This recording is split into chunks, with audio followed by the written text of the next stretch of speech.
na def sa wax sa may sa jëkkër ku bëggul man bëgg naa wadul may ma la pluie est maintenant rare comme jigéenu xale yi sër wodd kumba takk na sër rabal ak piis baax na def sa wax sa may sa jëkkër ku bëggul man bëgg naa wadul may ma la pluie est maintenant rare comme jigéenu xale yi sër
Para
ndànk doomu ndey aduna mi moom dal amul solo lépp loo def sa nawle xam nga ne buur bi yàlla gis na la akele ba waaw de akele ba nga ye nanu may ni akele ani akele ala bi doya akele bi muri lu ñi ga wolu duma na faye jugu yàlla kala ka muri lu ñi nga wolu duma na faye jugu yàlla kambalu ñi ga wolu duma na faye jugu yàlla ngana falu ñi nga wolu duma na faye jugu yàlla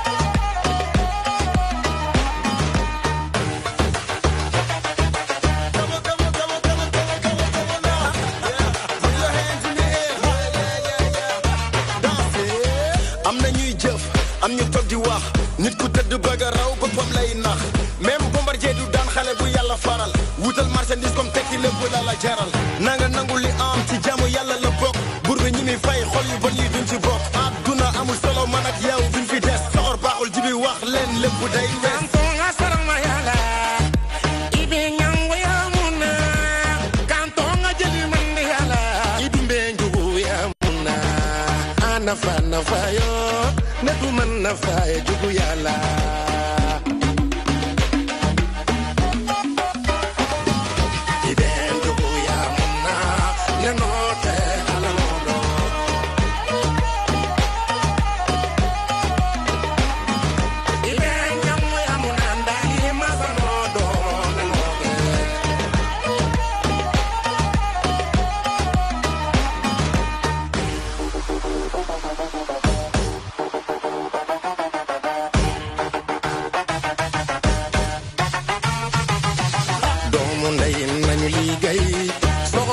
amul solo doomu nay nañu liggéey soor bu metti bi jar ko fi yàlla def ci jàmmam doomu aadama munu si dara yàlla bur bu mooy yéene mooy maaye te mooy xañe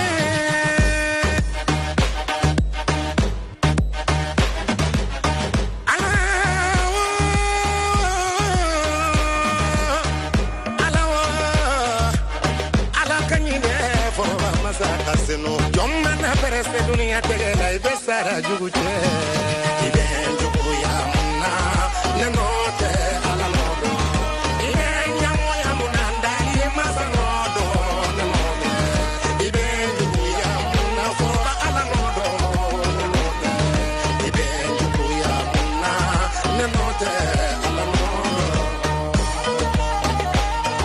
nenote ala lodo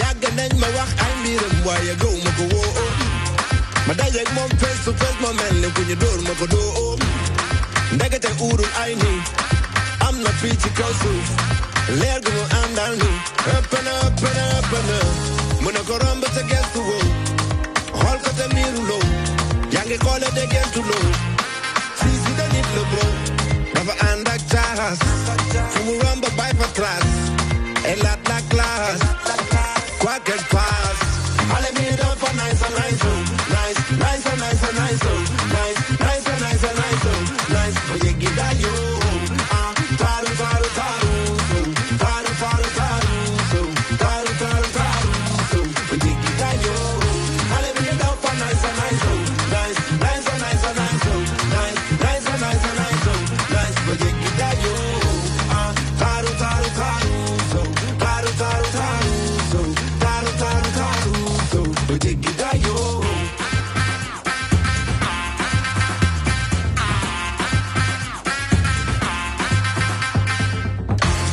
mooy ka jéggi dayoo kuy jaay saf di nga xam ni ayoo mooy ki faj sama aajo moom mooy tëj ci kaso ki rax na du niir ceke ko laan na mu ne ko baby du mi kole la petite jago ji ko bandi je suis romantique Isabi elle a l'air si gentille je la veux dans ma vie elle m'a envoûté je suis dingo de cette belle fille qui de yóbbu na sama xel moom na sama xol foog ma am ko ci butel ndax maa ngi koy janeer fii ma toog xale bi dafa nice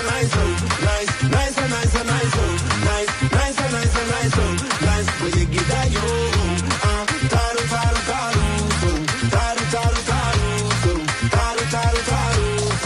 yeggi dayo xale bi dafa nice ba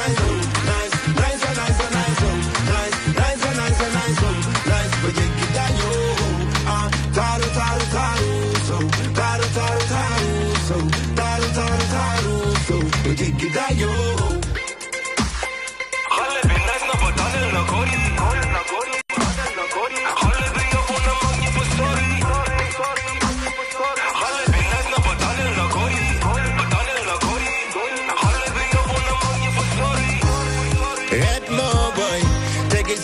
si xale bi Mao sunshine sama reni xol mu ngi nii yaa ngi may tooy non grave bàyyi la ngeen nga xam ñoo bokk tooy non grave wala bokk bàyyi ñu sedd non yaa war a bàyyi mu sedd xale bi dafa nice xale bi dafa nice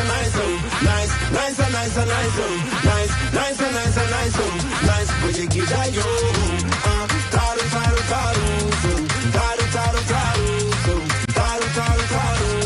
ba jéggi dayo xale bi dafa nice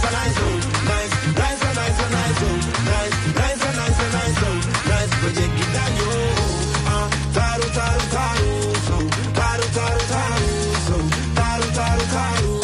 ba jéggi dayo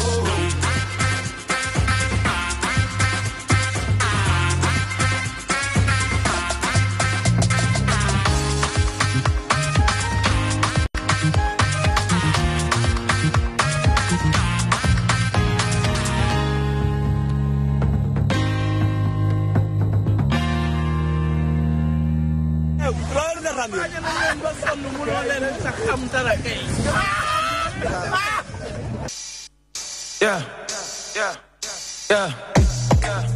Buzzer. Hey. Easy. Tragica en fait. And easy.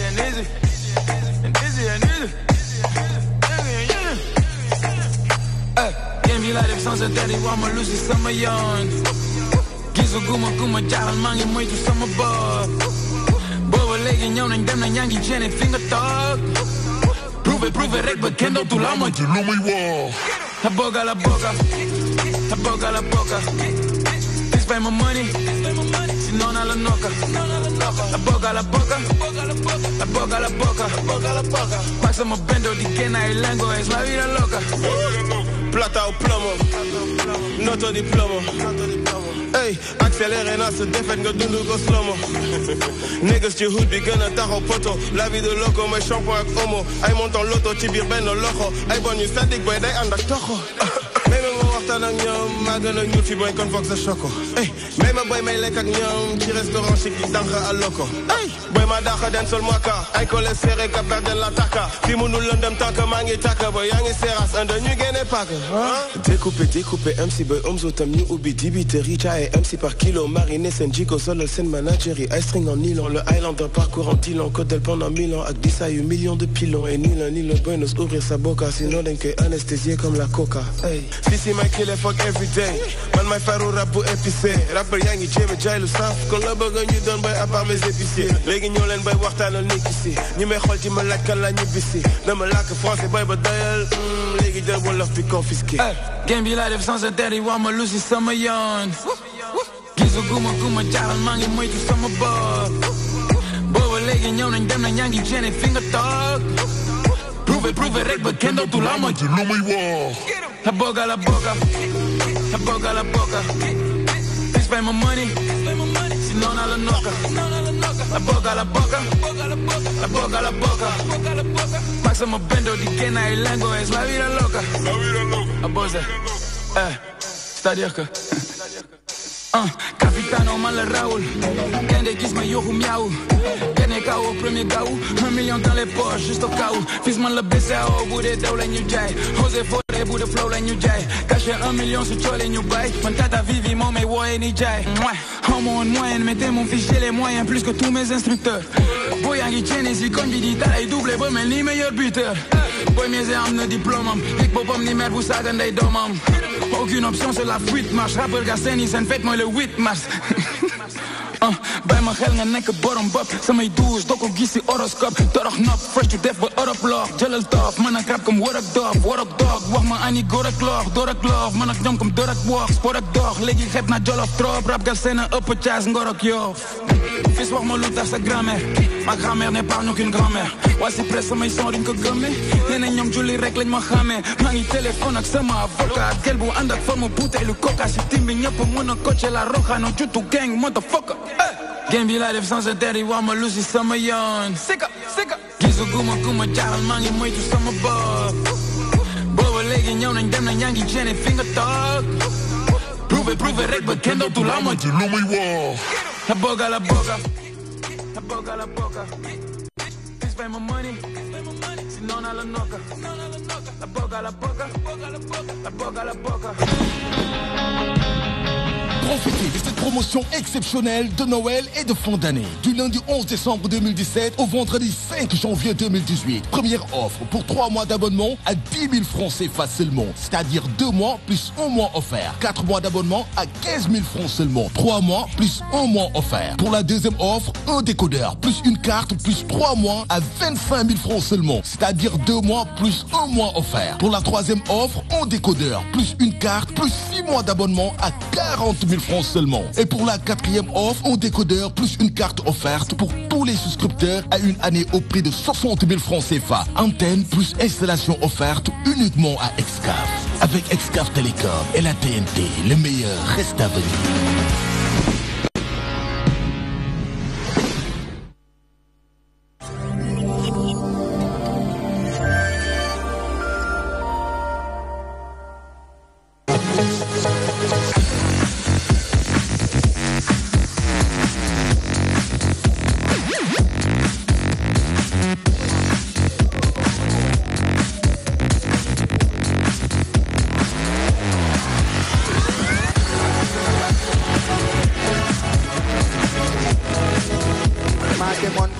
sama ginaar nen fa dee maa demoon Colobane sama ginaar nen fa dee may wax ak moom di wax ak moom di wax ak moom bàyyi ginaar ne ma noppi dinaa wax ak moom maa demoon Colobane sama ginaar nen fa dee maa demoon Colobane sama ginaar nen fa dee may wax ak moom di wax ak moom di wax ak moom DMTC ne ma noppi dinaa wax ak moom DTV la DTV la DTV la DTV la toi-même tu sais la toi-même tu sais la DTV la Noël fii la DMTC la DTV la maa demoon Colobane sama ginaar nen fa dee maa demoon Colobane sama ginaar nen fa dee may wax ak moom di wax ak moom di wax ak moom may wax ak moom di wax ak moom di wax ak moom Mbay Seen ne ma noppil dinaa wax ak moom Nicolas ne ma noppil dinaa wax ak moom Pape Ousmane jóge fële ne day wax Fatima jóge fële ne day wax Kuda Bokum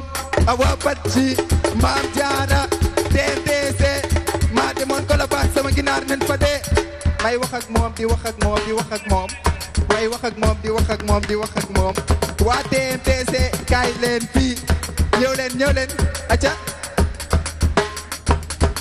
waaw Kuda Bokum Awa Badji acca Kuda kaay waaw Mbay Seen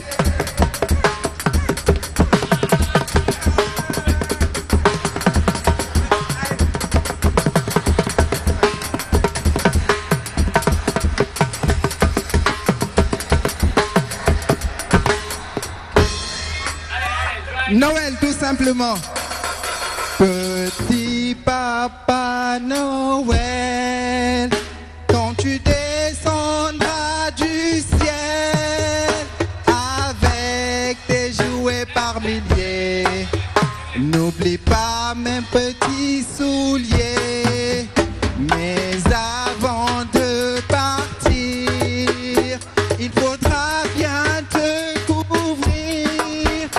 Dehors, il fait si froid. Petit papa Noël.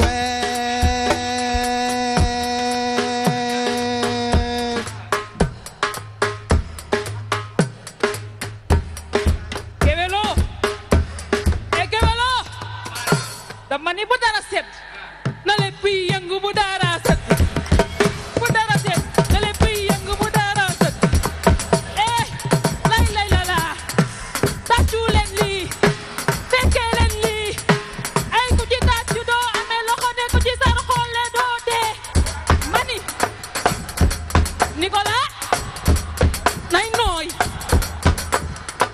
Nicolas ci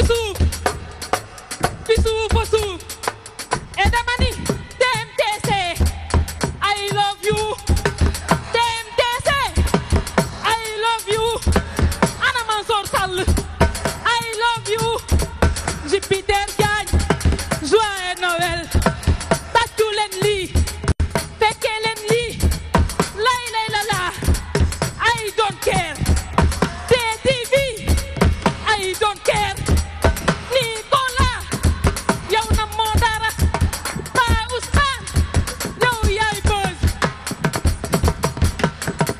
booy wut jëkkër bu ko joppati mais moo di ca digg ba lay la la taas nag ragit Waa orchestre, toi-même tu sais. DTV, Nicolas, Mbaye Sène, Fatima, Aïcha, ak ñeneen ñëpp. Waaw. C'est magnifique, c'était Loolu magnifique. mooy orchestre, toi-même tu sais. Voilà. Publié à télévision, Très la bien, magie de la très télé. bien, très bien. Très bien. Voilà, très bien. Voilà. Très bien, très bien, très bien. Merci encore une fois, merci de votre fidélité. Joyeux Noël, où que vous soyez dans le monde entier. Tey nag muy un grand jour, la naissance du Christ ñu nekk di ko célébrer un peu partout à travers le monde, parce que tout simplement les croyants ñi nga xamante ne ñu ngi Sénégal baax na ñu bàyyi leen xel bu baax, waaye tamit di bàyyi xel ñi nga xamante ne ñu ngi ci hôpitaux yi di leen ñaanal sunu borom fëgg leen seen bopp ba ñu delluwaat ak seen i ay sago, parce que tout simplement c'est le Sénégal qui gagne.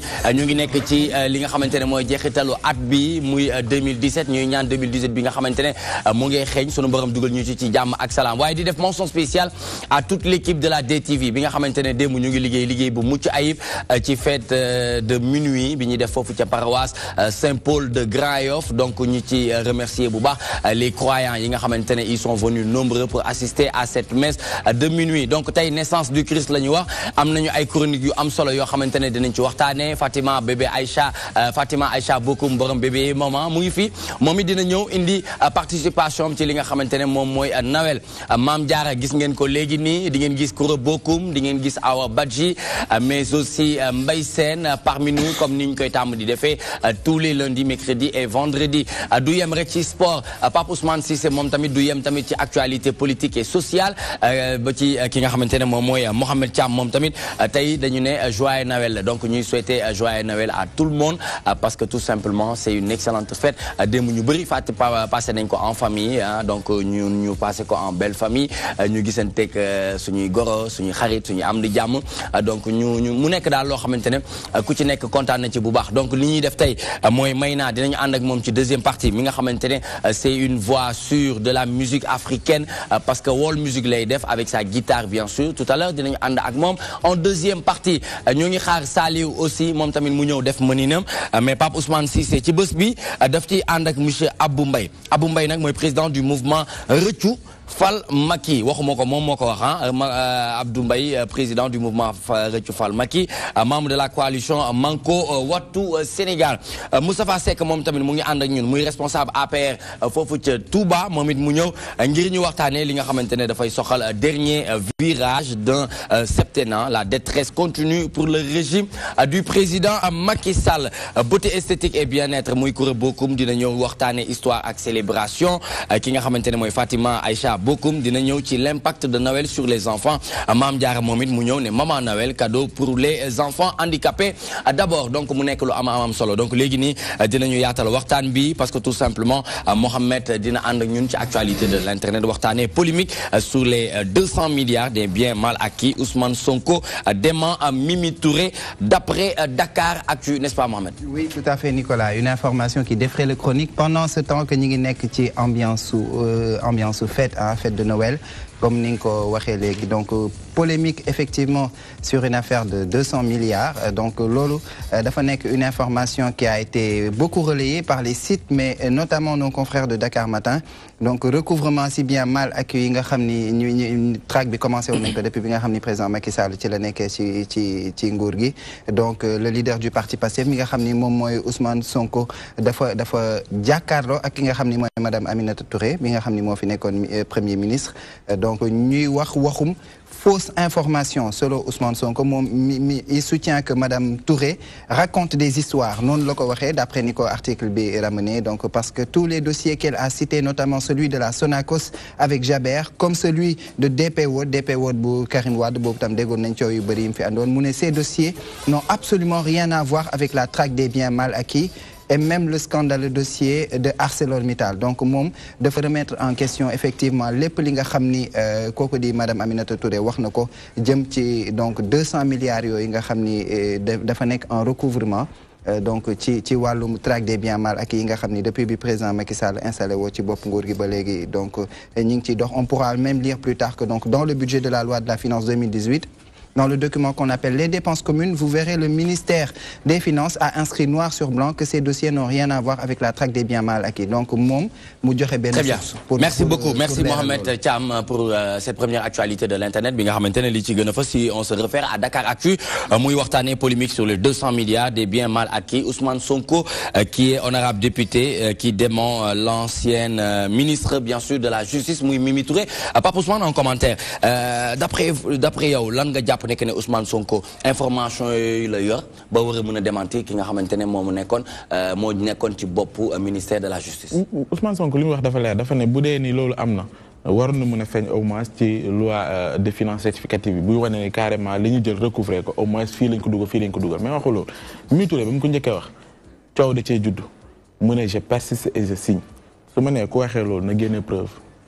waxee loolu waaw bu ne je persiste et je signe que ni li ma waxoon loolu moo am su koy waxaat na génne preuve yi wane loolu am mais loolu moo am waaw ne 200 milliards recouvré que nañ ko ci traque des biens mal acquis loolu laa wax. Très bien. Donc, te ki koy wax jamono ji nii moom mooy envoyé spécial bu président Macky Sall ñu waxtaan ak laaj ci rek ki nga xamante ne moom mooy Moustapha Seck responsable APR foofu ca Touba ginnaaw bi ñu la ziaree ci bés bu màgg bi muy Noël ban appréciation lan lañ ci mën a am comme ay leeral su nekkee information yi yegsi na ba ci yow ci Mimi Touré li mu wax. Merci beaucoup Nicolas. Asalaamaaleykum. Maaleykum salaam plateau TMTC. maa ngi leen di nuyu di leen ñaanal jàmm di leen ñaanal fête jàmm ak salaam. di ko ñaanal suñu mbokk catholique yi. en fait man boobu information li ma ciy wax Mimi Touré c'est lui qui était moom moo nekkoon ministre de la justice. autant bi ñuy def traque des biens mal acquis moo fi nekkoon. dama foog ni responsabilité bu day ni maanaam 200 milliards de francs CFA nit bu toogee ak ndombo tànk bi mu yor ci réew mi. bu toogee wax ni traque des biens mal acquis jël nañ ci 200 milliards mi ngi ci compte état bi. foog naa ni am na fu mu ko teg.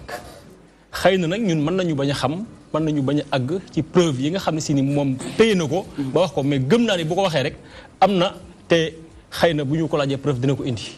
xëy na nag c'est pas à nous de lui demander les preuves. mais gëm naa ni am na.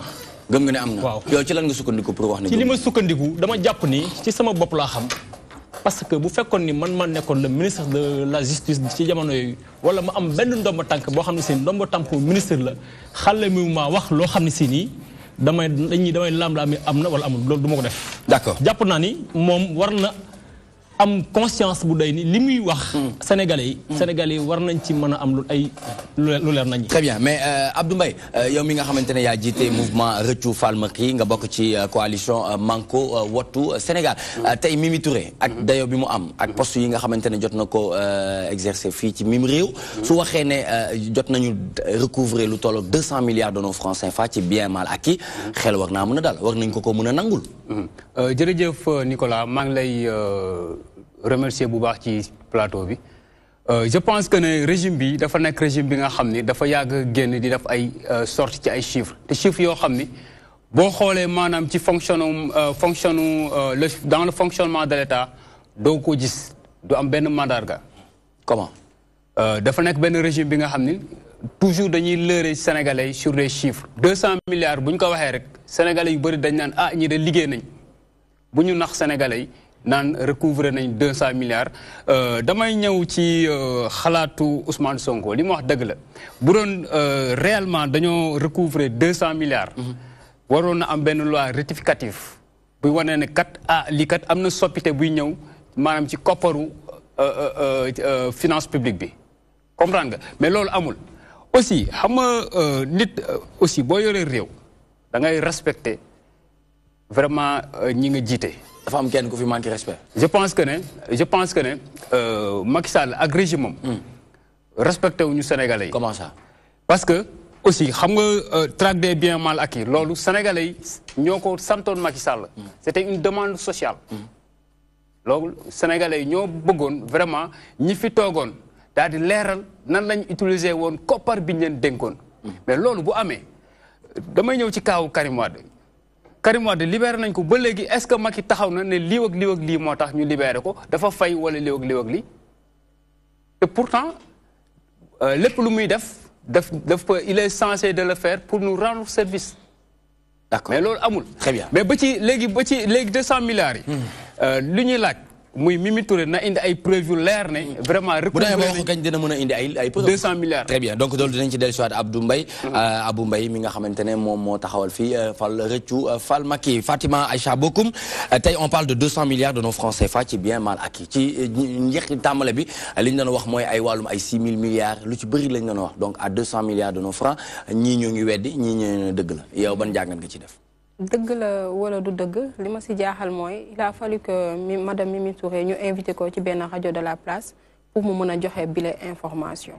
stratégie la stratégie. pourquoi ñu xaar ba ci moment boobu noonu lu toll ni 200 milliards bu fekkee ne ñun ñoo ko moom. je pense que lu ñu waroon teg ci place publique bi la. am beneen doxalin bu ñu ko defee. moo gën ñu xaar ba ñu invité ko ci benn rajo muy joxe information boobu. leneen li mooy c'est malheureux suñ ñi nga xamante ne ñoo ñu jiite ñu toll ci ay. kii dafa wax lii ñii di ko weddi. c'est très malheureux. au moment où am na ñu bëri ñoo xamante ni ñu ngi xiif. tey information bu ma dégg bi may seetaan journal Pa Ousmane bi ce matin ñaari taalibe yu gaañu ci benn lakk mu mel ni choqué tout kenn mu am ay questions yoo xamante ne. ay questions kër bi amoon taalibe yi fii ci Médina. jàngalu leen comme exemple. au fait je veux juste dire que ne am na ay questions yoo xamante ne ñoom ñoo gën a urgente que ñu toll foo xamante ne nit day wax ñu naan dañuy wedd ci ay waxante la ñu toll au lieu que ñu def ci ay actes yi nga xamante ne dafa concret. man j'en profite pour rendre hommage xale taalibe yooyu nga xamante ne dañoo ñàkk seen bakkan ci incendie boobu. Très bien Mbaye Sène. Bon, moi je pense que est-ce que vous précisez que c'est 200 milliards ou 254?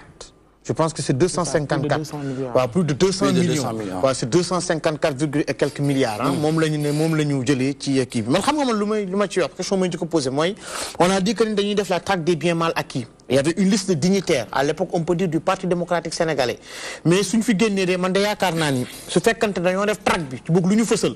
Nous avons Aïda Diongo, Bibo Bourgi ak Amana Karim Wade ak kër yi nga xamante ne Abdoulaye Wade nangoon nañ ko ba pare delloowaat nañ ko waaye léegi ana ñi nga xamante ne ñoo nekkoon ci liste bi xanaa ñooñu dañoo fay ci suuf wala daal dañoo def yenn affaire mën nañoo citer ay tur ku ci mel ni Abdoulaye Baldé booloon nañ ko ci liste boobu ku ci mel ni Pape Diop Tène ñu ngi ko doon Ousmane Ngom ñu ngi ko doon am na ñenn ñoo xamante ne bi sax dem nañ ba léegi bokkutuñ sax bokk na PDS mais dañoo préféré dem génn ci seen ay parti bopp ay parti car rapide parti yóbbaale ma pour amaana mën a ànd ak li nga xamante mooy la coalition Benno Bokk Yaakaar pour ñu bañ leen a jege xam nga affaire traque bien mal acquis il faudra que nous l'air. Mimi nak, l'une comme on a elle a le courage de parler parce qu'elle est la seule. D'accord.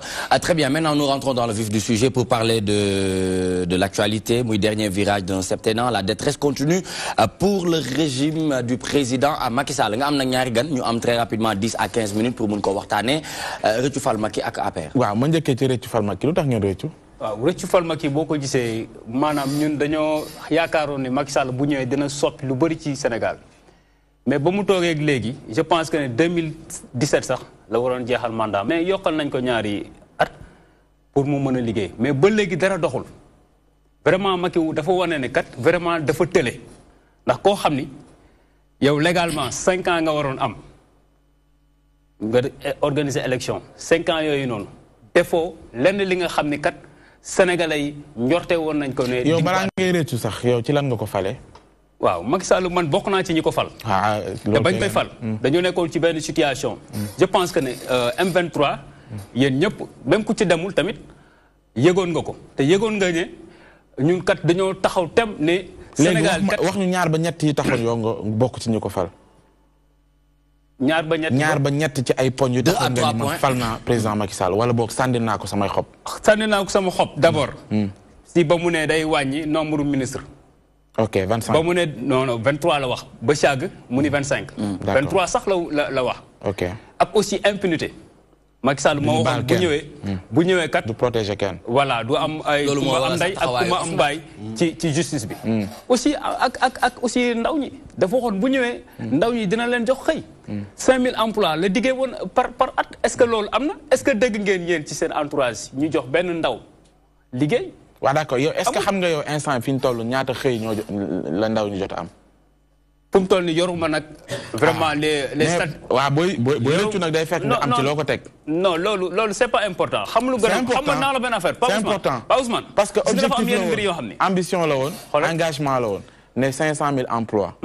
mais boo demee bay rëccu da ngay xool kay ci 500000 yi mu digg woon. est-ce que ñaata la ci jot a def est-ce que dégg nga maanaam est-ce que dégg nga création d'emploi bi am Macky ba mu toogee ba léegi est-ce que dégg nga ay emplois yu ñu créé. non yow yaa rëccu. amul. non dama la laaj dama. bu amoon yéen ngeen yëg ko. sa entourage yëg ko. dafa ndànk xam nga dafa am yoo xam ne. da ngaa rëccu taxawal bu leen nax ci ay affaire chiffre. mais tamit bu ñu naxante man ak yow. dégg ak ñi ñuy déglu dama ne. da nga ni. da ngeen a rëccu. tax ngeen taxawal benn cadre pour convier ci ñi nga xamante ne xëy na ak yéen. rëccu ngeen. ma laaj la. lan moo taxoon nga sànni ko ay xob nga am loo ma waxoon na 25 ministres ëpp na ko. nangu nañ. waxoon na 5 ans 7. ok maintenant ci li nga wax emploi des jeunes. 500000 la waxoon. léegi ma laaj la ci 500000 yow est-ce que tey mun nga ñu wax chiffre ci fan lañ toll.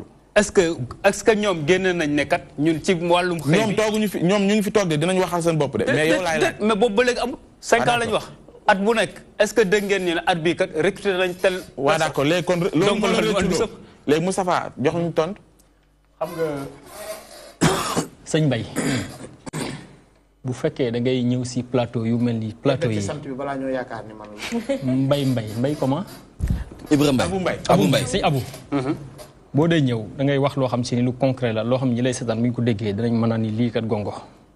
en fait bu fekkee ni problème mu emploi aux jeunes la ñuy wax si tu as les bons chiffres en 2016 foog naa ne créé nañ au moins 1000 et quelques sages-femmes infirmiers non pas fort c'est sûr et certain chiffre exact bi la amul mais on a créé on a recruté plus de 1000 infirmiers. ci yan domaine 500000 la ñu wax de. non 500 000 emplois la ñu wax pendant les 7 ans hein mais ci wàllu santé rek laa lay wax dama koy wax ni ko ci wàllu santé Macky en 2016 bii weesu xam naa ci infirmier mu recruté lu ëpp 1000 sages-femmes yi mu recruté lu ëpp 800 ak yeneen secteur combien yoo xam bon bëri na enseignant c'est éducation bi recruté na ci AID bi yore ñi ngi recruté lu bëri fi mu toll nii oui xam nga emploi dafay doon loo xam ne si nii dafa xaw a complexe dafay am ñoom dañuy def nekk ay emploi direct ñi nekk emploi indirect am na ñoom da ngay yóbbu directement fonction publique. d'accord léegi loo wax ci ñaari mu wax ni bokk na ci li tax ñu réccu mooy ni à la base dafa waxoon 25 ministres dafa waxoon également que ni bon weesu nañ sax question boobu quand même.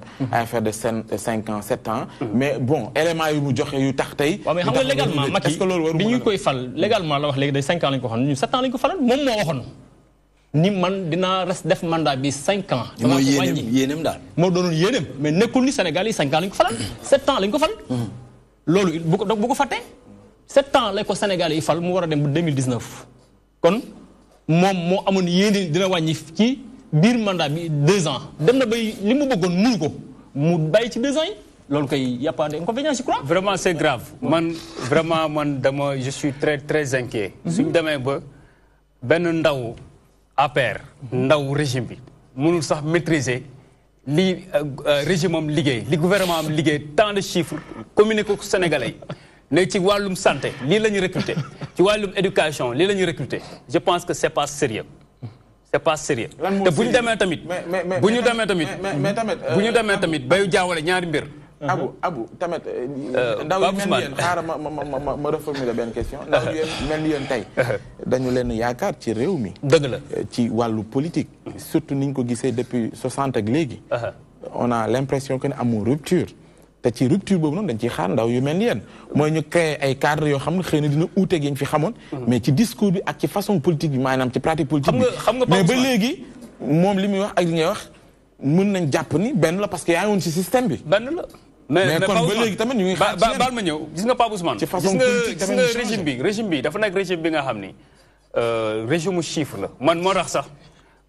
vraiment parfois sax damay rus wala damay ragal dem di def ay recherche ne tant de ci domaine bii nii tant de personnes yu ñu recruté wala ci domaine bi jóge nañ fii ak fii parce que dafa nekk régime bi nga xam ni chaque fois day gonfle ay chiffres dafa nekk régime bi nga xam ni sérieuxul ci ay chiffres te dafa nekk régime bi nga xam ni ci ay chiffres rek lay naxee sénégalais yi loolu foog sénégalais yi loolu sénégalais yi foog ñu bàyyi ci xel régime mu Macky Sall dafa nekk régime mu slogan boo xam ni ay régime mu programme amul programme yoo xam ne amul benn sens amul contenu contre programme amul seen contre programme ñun ñu ngi sensibiliser population bi. non on parle de programme ñu ngi yar askan bi ñu ngi leen di ñaax.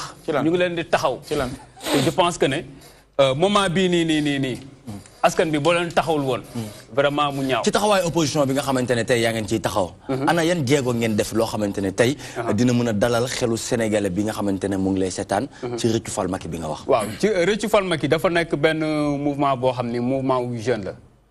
te koo xam ne vraiment Rëccu Fal Macky doole mu ngi gën a am Guédiawaye ak campus universitaire. doole mënuñu ko wax tant que demuñu ci barème yi nga xam mooy natt doole. mooy élection jéego yu mu def. léegi jéego yi.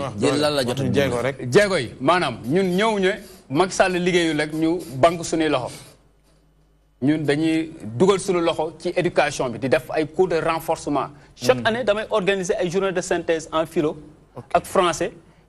pour élèves terminales yi ak élèves bu BFEM yi dugal sama loxo ci inondation yi ba Guédiawaye doon mbënd dugal sama loxo ci cours de renforcement yi dugal sama loxo ci cadre vie wu étudiants yi di leen jàppale donc di def ay journée de consultation gratuite di def ay ndogu débat ay thé débat conférence bu ma mujjee présenté rek thème bi kii la woon littérature et engagement citoyen loolu dañ bëggoon ñaax askan bi surtout ndaw ñi ngir ñu delluwaat ci livre yi donc ñun politique bi ñuy politique du politique wax rek toog di wax rek déet ñun au moins ñu ngi dugal suñu loxo ci développement wu Sénégal. d'accord Mohamed. mais boo leen nee rëccu. dafay mel ni président Macky Sall defu fi dara. liggéeyul. alors gis nañ quand même ay réalisations yoo xam ni comme que dañ ne développement continuité la. gis nañ fi ay réalisations. yoo xam ni. président Macky Sall def na ko balaa mu fiy toog ñi nga xam ne ñoo ko fi jiitu woon am na lu ñu jot a def am lu ñu entamé laataa muy sotti sax Macky Sall wuutu leen fi def ko si c'est-à-dire que concrètement donte mënuñu ni le développement est achevé gis nañ quand même ay actions yoo xam ni mi ngi koy teg donc tey jii boo leen ni rëccu ndax du manqué objectivité yéen ci seen doxali ndax du manqué objectivité ndax boo nee rëccu ndax day mel ni kii defu fi dara alors que même su fekkee lépp mataleegul ñu ngi gis quand même que régime bi fi nekk mi ngi def ay yenn li nga wax nii lu am solo la gis nga Mohamed damay teg sama loxo ci benn point rek te loolu ñun sénégalais ñun ñëpp daf ñoo yàgg metti muy pléthore ministères yi loolu daf ñoo yàgg metti Sénégal dafa nekk dëkk bu ndaw bi nga xam ni quelques minutes soxlawul sax 25 ministres Mamadou Dia le président Mamadou Dia 10 ministres la doon gouverner Sénégal mais tey dem nañ ba 87 ministres may ma sama waa ji may ma après nga jaay nga waat chiffres yi 87 ministres tey direction yi sax dañu am ay chargés de mission maanaam case clientèle politique bi nga xam ni clientélisme politique bi nga xam ni ñun ñëpp daf ñoon metti ay ñoo xam ne ñu ngi leen di fay suñu xaalis liggéey ñu dara état bi toog seen i kër ah ñu naan la ay Sénat ci beneen tur ndax sénégalais yi indi fi ay haut conseil Sénat la rek ndax ay paa lañ fay dajale ñuy jël seen i salaire ana ndaw ñi dañuy jàng ba tas du ñu am xëy toog ci kër yi paa yi di jël salaire yi loolu ngeen foo neen loolu Macky Sall ñun loolu duñ ko rëccu fal ko. kon yéen rëccu bi ngeen di wax da ngeen ko basé sur le fait que dafa am ay promesses de campagne yoo leen déggoon ci Macky Sall bi mu bëggee jël nguur gi et que boo leen ko comparé ak li nga xam ni moom ngeen di gis nii amul dara loo xam ne am na ci. loolu mooy base rëccu bi Mohamed loolu du promesse de campagne loolu programme am la woon. xam nga promesse de campagne loolu aussi sax man dama koy prendre en compte ndax sénégalais yi surtout africains yi foog ñuy respecter seeni population doo taxaw wax lu la neex. ba pare fal naan promesse de campagne la woon du ma taxaw fii wax la lu ma neex suba man la dama la doon nax rek nañu respecté sénégalais yi gis nga Hollande li mu déggoon peuple français dafa wàccoog moom ma jox la exemple société Alstom bi moo defar sunu terre yi ñu bëgg jaay boobu noonu moom moo waxoon dina leen soxali def na ko donc mënuñoo dëkk ci naan ay promesse de campagne ak programme la Macky Sall moo tegoon programme am ni lii la koy tëralee tey jii nii kat dañoo gis ne tey la waalu gën a aay li ñu doon xeex M23 naan Ablaye Wade niw ak nii. tey la waalu gën a aay. tey la agence yu inutile yi gën a bëri doole tey la ministère yu tekkiwul dara yi gën fee bëri doole. très bien. Moustapha c'est vrai que ne interpellation yi bëri na mais li ma la bëgg wax mooy li des ci mandat au président Macky Sall ay weer la ñu ngi jëm ci 2018. lan nga jàpp ni moo war a doon taxawaay bi pour que au moins ci li ñuy xaar ci lu ëpp ci président wala boog ci nguur gi au moins su mun ko gis. xam nga ñun dañu dese ay quelques mois pour ñu dem ci ay élections foog naa ni am nañ benn bilan bu ñu mën a présenter Sénégalais yi. est-ce que élection bilan la aussi. non bien sûr parce que Sénégalais yi bu ñu jëlee ni la maanaam yow la ñu def seen président foog naa ni boo jiitee réew mi 6 ans mu des benn année war nga leen di réew mi kat bi ma ko yoree si juróom benn at yi lii ak lii laa def mooy doon bilan. bu fekkee óoluwaat nañ la ñu falal la nga jàll bu ñu óoluwul ñu jëlee la fi indi keneen loolu la jàppee. bilan boobu est-ce que tax na koo demee noonu. non ah kay nous avons un bilan boo xam ne si nit bu fees dara la un bilan très sage am nañ ko nag. ndax it vraiment du ma wax sax ci problème mu ay emploi jeune ak ay yeneen ak yeneen. non ci la bokk. d'accord naa parce que wax naa ci léegi lu am la def nañ ci lu bëree. vous n'êtes pas sérieux. yaakaar naa ni ku dem fu mel ni Diamniadio da nga xam ni vraiment régime bii fi nekk mi ngi góorgóorlu. léegi la ko ñaareel bi am na autant d'autoroutes yoo xam ne si nii ñu ngi koy exécuté fa ma dëkk mën naa ci ko jël exemple muy Touba. c'est des milliards ñu def ko fu muy autoroute boo xam ne ñëpp a ngi koy xaar ndax ku jëm Fuuta mën nga fa sax jaare dem kon loolu avantage la ñaareel bi boo yeneen raison yi nga xam ne si nii dañoo xaw na enclavé wu yëpp. mais am na yoo xam ne tamit ay indice la ci wàllu développement ñu ko ciy xaar lu mel ni comme ni ñu ko waxee woon ni wàllu yorin bi ba léegi tey la ñu dégg ay scandale ñu ngi ko fay wax maanaam bu yàggu dara corruption OFNAC mu ngi wax ci ay secteurs yoo xamante ne laal na ko c'est vrai que ni am c'est à tous les niveaux mais lu mel noonu aussi ñuy dégg ay rapports yoo xamante ne ñu ngi ci épinglé moo xam ay directeurs généraux moo xam ay en tout cas ay responsables yu nekk ci nguur gi. ba léegi yu mel noonu ñu ngi koy gis. raison pour laquelle yan gage yéen ci mën a jox pour nit ñi. voilà léegi xam nga loolu raison pour laquelle ñu mën a présenter bilan. parce que OFNAC amu foon ñoo ko créé. c'est juste pour maanaam yaranu bi nga xam ne si ni ñoom la ministre yi ou directeur de société yore alalu askan bi. ñu mën ko jaarale ci yoon. mais am na ko doon jaarale ci yoon mais liggéey bi gis nañ fi mujjee. ñu jëlee ko fa am ko teg ba léegi xam nga président moo am ay prérogatives. non waxuñu loolu ah kay xam nga Nafi Ngom Keïta mu sax ak président Moustapha waxuñu loolu bu leen biaiser débat bi on parle pas de moo am xam nañ ni c'est le président qui nomme aux emplois civils et militaires dana nommer waxuñu loolu xam nga la ñu wax non on parle pas de ça xam nga la ñu wax liggéey boo xam te ne Nafi Ngom Keïta commencé woon na ko ci rapport am ñu gis ni am na ñu ñuy ne ci seen wàllu yorin am na lu ci ñuul nañ ko leeral ku mel ni DG Cout ak ñeneen mais liggéey boobu lañ ne bi mu fa jëlee Nafi Ngom Keïta teg fa Seynabou Ndiaye quand même qu'on nous dise fan la liggéey boobu mucc ba léegi amuñu ci leer mi ngi si parce que raison pour laquelle mu génne ay rapport am d'accord xam nga génn na ay rapport bu yàggul semaine passée di wax ci corruption bi waaw d'accord man xam nga dama am na secteur yu ciblé mais am na yu mu bàyyi bon est-ce que yi mu bàyyi nekkul ne dañoo nekk si dañoo nekk en bonne règle Big Togo mën naa la wax yeneen ay ArcelorMittal c'est des dossiers yoo xam ne ñu fi non xam nga li ñu leeralul d'accord ñu bàyyi ko mu daana li ñu leeralul peut-être ñoom amuñu ci amuñu ci regard. je ne sais pas maanaam est-ce que nekkul ni dafa nekk en cours de justice ci agagul man je crois que ni justice Sénégal mat magistrat yi fi nekk am nañ maturité bu day ni rapport bu àgg si ñoom. dinañ ko lijjanti. président dafa moo ci teg procédure justice gaawul. am na loo xam ci il faut ñu bàyyi ko xel diggante daaw ak ren la. am na fi ñoo xam ci depuis 2010 ba léegi peut-être ñu ngi ci ay prison mais li ay rapport rek mën na am procédure bi mooy rek mais lépp danañ ko teg si yoon man loolu la jàpp. Mbaye Sène très rapidement. waaw man juste pour dire que man j'attends avec impatience le discours du président de la République le 1er janvier. 31 décembre 31 décembre 20h ëllëgu 1er janvier bi. man ci laay tiré enseignement yi bare ndaxte kat li ñu waxoon yëpp. Avec opposition, il y aura le dialogue. D'accord. On va parler, on va s'ouvrir à la population. Très bien. Rien ne s'est fait. Très bien. Maintenant, nous avons Abou Mbaye, président du mouvement Retchoufal Maki, membre de la coalition Manko Watu Sénégal. On va voir sa formation et puis éventuellement, def sa cadre de Moudjou. Je suis professeur en technique d'expression. Sama cadre de Moudjou, je pense que c'est moi ñaax askan bi. Di leen masaw naan leen nañu muñ rek nañu muñ xam ne lii kat nattu la waaye tamit ñun am nañ ci wàll te bu ñu bëggee nattu bi kat ñu daqal ko fi muy ñu daa sunuy carte 2019 kat ñu jëlee fi régime bi ndax régime bi wane na dafa tële Macky Sall wane na dafa tële donc bu boobaa kat je pense que ne dinañ gis soppeeku ci Sénégal. D'accord. jërëjëf. Très bien merci beaucoup sant nañ la gërëm nañ la bu baax ñu bàyyi Moustapha Seck responsable APR Touba moom it mu def kàddoom bu mujj. merci beaucoup Nicolas ñu ngi leen di sant bu baax a baax te Nicolas.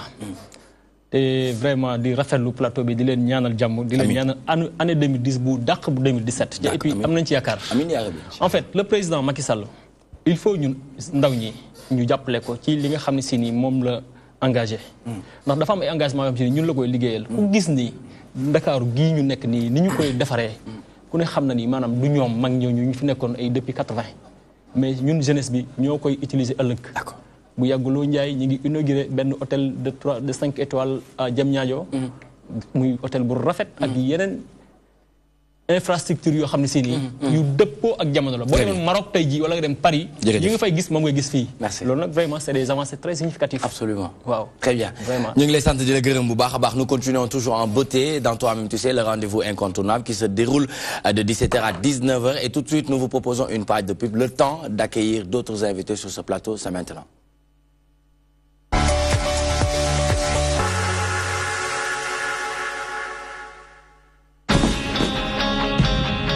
Profitez de cette promotion exceptionnelle de Noël et de fin d'année. Du lundi 11 décembre 2017 au vendredi 5 janvier 2018. Première offre pour 3 mois d'abonnement à 10 000 francs CFA seulement. C'est-à-dire 2 mois plus 1 mois offert. 4 mois d'abonnement à 15 000 francs seulement. 3 mois plus 1 mois offert. Pour la deuxième offre, un décodeur plus une carte plus 3 mois à 25 000 francs seulement. C'est-à-dire 2 mois plus 1 mois offert. Pour la troisième offre, un décodeur plus une carte plus 6 mois d'abonnement à 40 000 francs seulement. Et pour la quatrième offre, un décodeur plus une carte offerte pour tous les souscripteurs à une année au prix de 60 000 francs CFA. Antenne plus installation offerte uniquement à Excaf. Avec Excaf Télécom et la TNT, le meilleur reste à venir.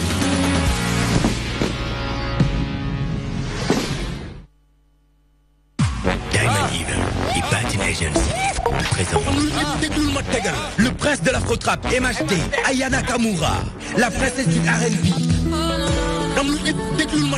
Le plus grand événement ouest-africain au Monument de la Renaissance avec MHD et Aya Nakamura ce 28 décembre au Monument de la Renaissance africaine. La puissance, que la puissance. Un événement unique de l'année à nous surtout pas rater. Le prix des places, 10 000, 15 000, 20 000, VIP Lounge à partir de 40 000. Billets disponibles sur tous nos points de vente ou sur www.ticketbalsénégal.com. Artistes invités. Cannabis, Nidov, Omso Dalle, Abiba, DJ Dalle, tout fait des vidéos. Et l'invité spécial de cet événement, Mokobé. Infoline 77 193 94 94 ou le 77 767 55 07. Événement à Dakar, fête de fin d'année 2017, le spectacle, le son, la lumière, l'artiste exceptionnel et la Diouf au Théâtre National Daniel Sorano.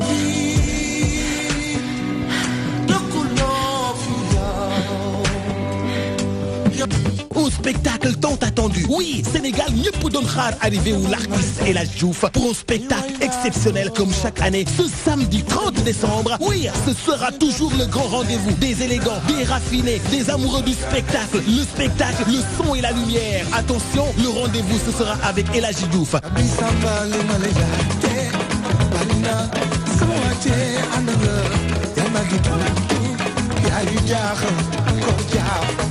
Événement sous le patronage du ministère de la Culture, l'ambassade du Canada, le bureau Québec, entrée 10 000 francs, VIP 20 000. Réservé dès maintenant 77 696 33 45. El Hadji Diouf à Dakar, l'événement de l'année. L'artiste sénégalais vivant au Canada, de retour à Dakar, ce samedi 30 décembre au Théâtre National Daniel Sorano.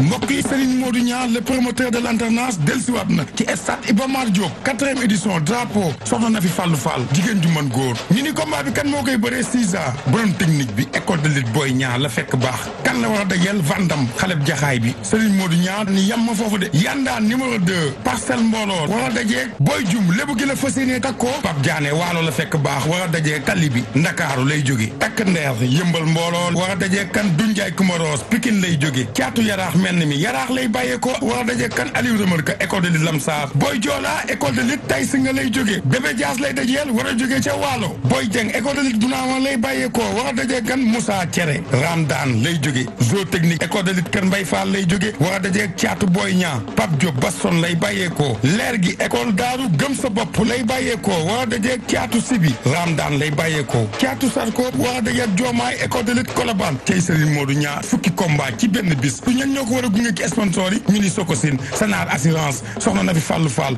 Money Express ñan la war décorer bu jour ba Lamine Samba TFM Mamadou Mbaye 2STV entrée bi ñaata la ñu ni 2000 francs en direct DTV ñu fas yéene ànd ak Serigne Modou Niang le promoteur de l'alternance tey Serigne Modou Niang kenn du moom bis baa ngi noonu mbokk yi.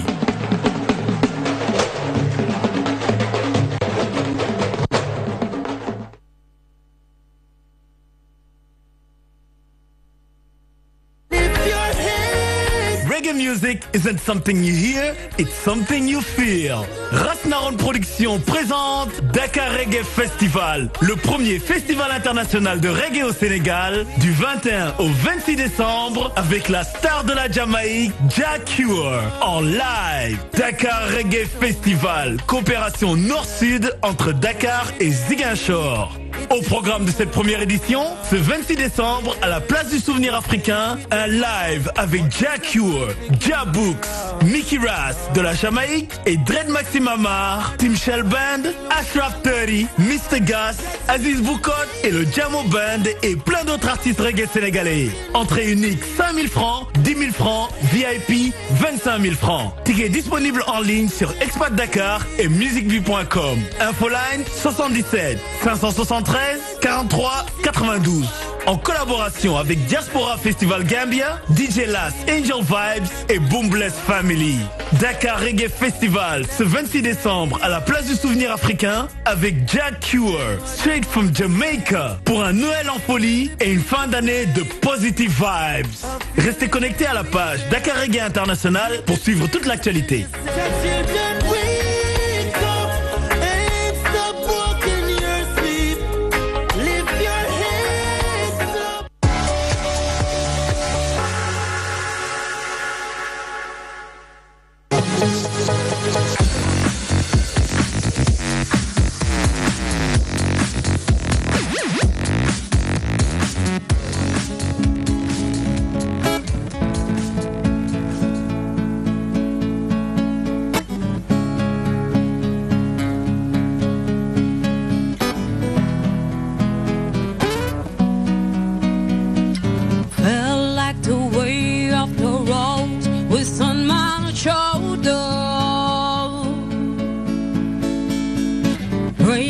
To break or retreat, hit every turn. Facing the fear that the truth I discover. No telling how or all these work out, but I can't.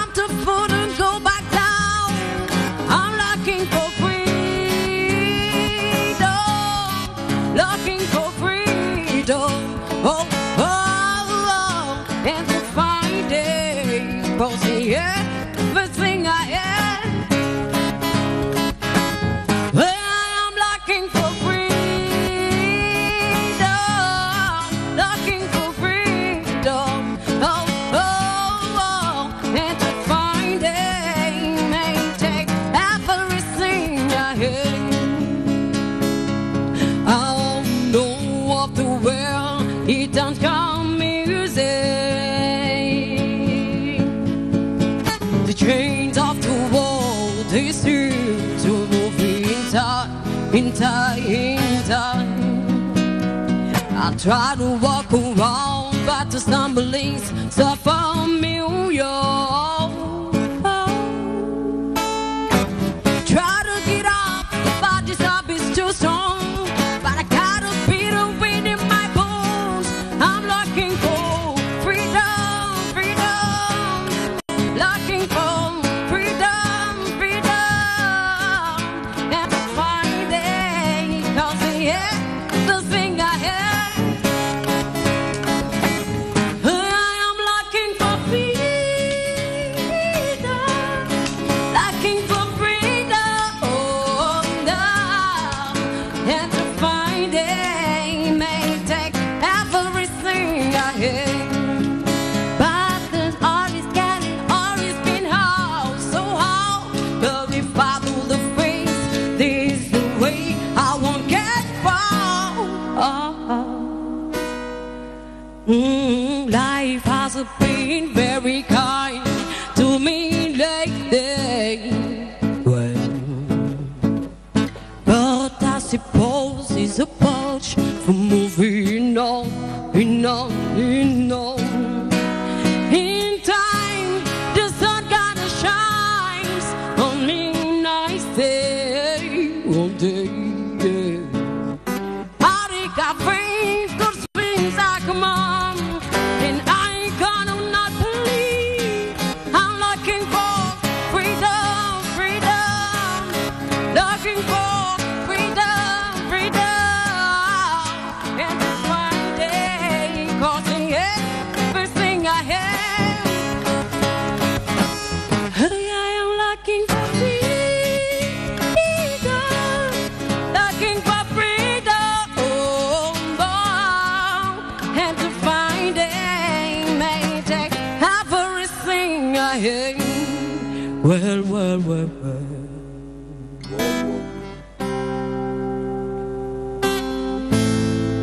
Ni alle ya di pu, ni alle ya karimo, come you lero. Ni alle ya di pu, dig ya karimo, come you lero. La la la.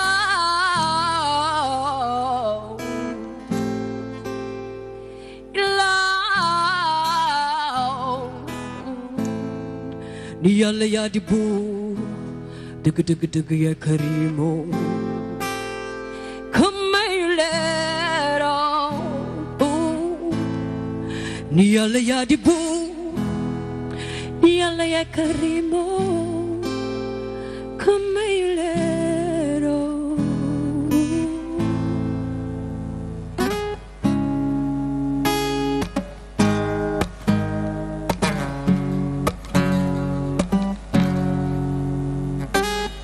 Celui que je connais, chanson que j'ai chantée, y a du son sur le trottoir.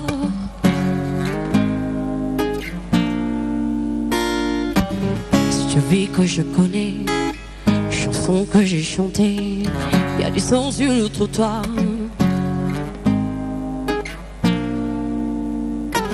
Ses avoirs veulent s'arborer, ses saisons sur le blindé, ils l'ont battu à mort et la foi et la peur. Oh, oh, oh, c'est une vie que je connais, chanson que j'ai chantée, y a du son sur le trottoir.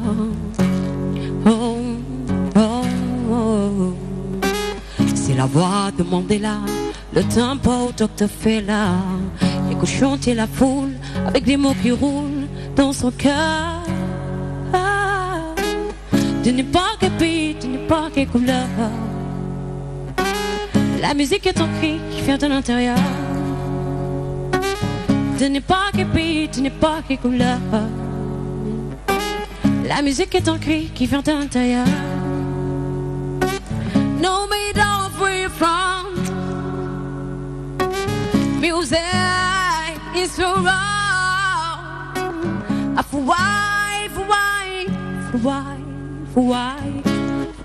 why, man, are you gay? Qu'importe sa provenance, la musique est un cri qui vient de l'intérieur. Merci. C'est vrai, hein? Elle est dingue, hein? Elle est folle, Mbaye. Elle est dingue, hein? Mbaye, parce que y a encore représenté, hein? Mayna, venez nous rejoindre sur ce plateau. Mbaye, dama lay baye ak Mayna nga présenter quoi. Extraordinaire, extraordinaire. Elle a joué une musique magnifique, fantastique. Elle a été d'un niveau extraordinaire encore une fois. Franchement, man de séduire na ma tellement. Maa ngi xool, maa ngi koy seetaan, mu ngi joué, mu ngi dem maa ngi naan mais kii fan la nekkoon. Il faudra que mu ñëw wax ma fan la nekkoon. En plus, elle a changé 3 tempos ci biir way yi soo seetloo. way na way normal, way na fi benn way boo xamante ni bii way olof la, way na fay tubaab, mais tempo bu mu jël nga yaakaar ni boobu la gën a mëne. Félicitations Mayna. C'est la première fois que ma l'ai rencontré, c'est la première fois que ma l'ai. Et c'est pour la deuxième fois mu ñëw thème. Et c'est la deuxième fois nga ñëw thème. Franchement, machallah et bravo. Très bien. Fatima, ça mérite des applaudissements. Waouh, Fatima, t'en penses quoi? Si texte bi am na fu muy waxee liberté, freedom, et je pense que message boobu noonu c'est toujours fort parce que am na tey ñu yor lépp lu dul jeex mais free wuñu déjà côté xel. Déjà boo xoolee spirituel amuñu paix intérieur wax na aussi ci leneen daf ma xaw a échappé mais en tout cas maa ngi doon dégg en tout cas maa ngi doon dégg li nga xamante ne moom mooy paroles yi surtout et que voix bi aussi c'est captivant. neex na dina daw yaram. di ko encourager. Très bien kon Mame Diarra bu ñu déggee lii Fatima wax suñ ci sukkandiku ak Mbaye Sène moom baat bi am na ndeysaan. macha allah xam nga musique wooy bu ñu suukar la. te quantité boo ci naan doo am jabet. li muy woy dafa neex macha allah. Mohamed Thiam Mayna encore chez nous. Ouais. Et désormais chez elle. Hein. Quand chez nous, elle en fait partie. Hein. Ouais, elle en fait partie. Moi, je dis désormais chez elle également, hein, parce que toujours égale à elle-même. Ndanan la, si li muy def, elle a une voix extraordinaire. Lolu mom diaratul sax ñu koy wax mais ñi ngi sentir évolution bi depuis la dernière fois qu'elle était là ak li ma dégg tey gis naa ni mi ngi ci constante bi en tout cas respect respect pour le talent respect pour la créativité et pour le travail. D'accord mais li bizarre mooy ñoom ñëpp dañ ko wax mais man fi ma jëm ak yow mooy Nina Simone bi nga ñeme mën reprendre ay morceaux mën ko jouer avec beaucoup de délicatesse ak détermination. Donc aujourd'hui ma bëgg nga expliquer au peuple sénégalais yi ñuy seetaan un peu partout à travers le monde loolu noonu sañ-sañ boobu noonu ça vous a fallu combien de temps pour que nga mën a liggéey ba affaire bi mën a mel ni mu mel. waaw salaamaaleykum. Aleykum salaam. di leen nuyu yéen ñëpp. ñu lay fay. waaw di wax rek ni Nina Simone moom doo ci jàng rek day des.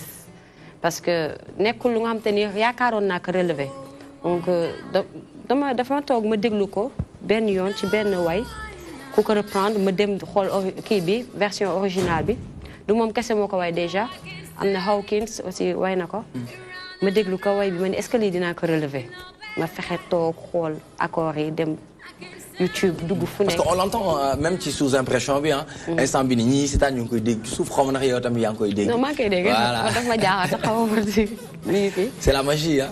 Donc ma noonu ma koy relever nank di ko jouer muy raté comme ñëpp di kii ba benn jour rek may woo sax may xarit ma que bii dama ko bëgg waay. ma ni ko c'est que li muy wax moo ma neex à pour spell on you je vais t'ensorceler. te ngeen baal ma fi Sénégal moom dafa am toute tendance boobu noonu donc ci côté les relations et tout ça c'est important c'est intéressant mais jar na ko léeg-léeg ah am ku mel ni yow wala mel ni Fatima wala madame Ba wala Koura Bokoum jar nañu ensorceler ko pour nga xamante ne xel bi nekk ci pour man bu jikko bi rafetee rek ensorceler nga nit ki ah.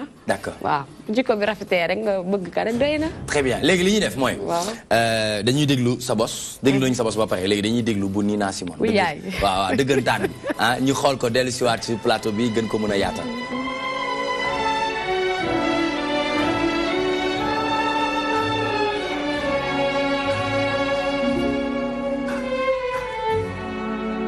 Put a spell on you.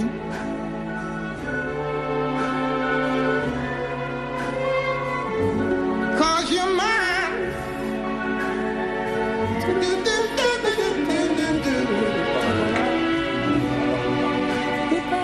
You better stop the thing you do.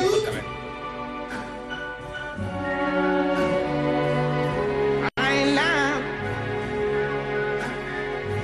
No, I ain't lying. You know I can't stand it. You're running around. You know better, Daddy. I can't stand it 'cause you put me down. Yeah, yeah. I put a spell on you. loo ci wax. mooy original bi. mais dafa mel ni sori woo ko tamit li nga liggéey ak li ñu dégg léegi nii jotu sori de soriwul de. encore loolu c'est loolu boobu yéen gis loolu mais man tout le temps dama gis écart bu gàdde. pas du tout ah man gis naa ne yaa ngi ci biir ah. téye nga ko gérer nga ko l'essentiel c'est de dire les mêmes paroles. nga xam li muy wax pour mën a partager émotion boobu. d'accord déjà c'est léegi mën nañu déglu sa bos ñu déglu sa bos. oui yaay waaw bi nga def léegi nii. waaw ñu déglu ko ñu xool.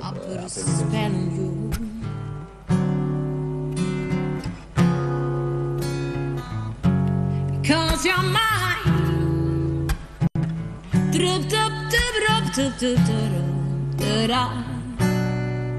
You better stop the things you do. Oh, why not?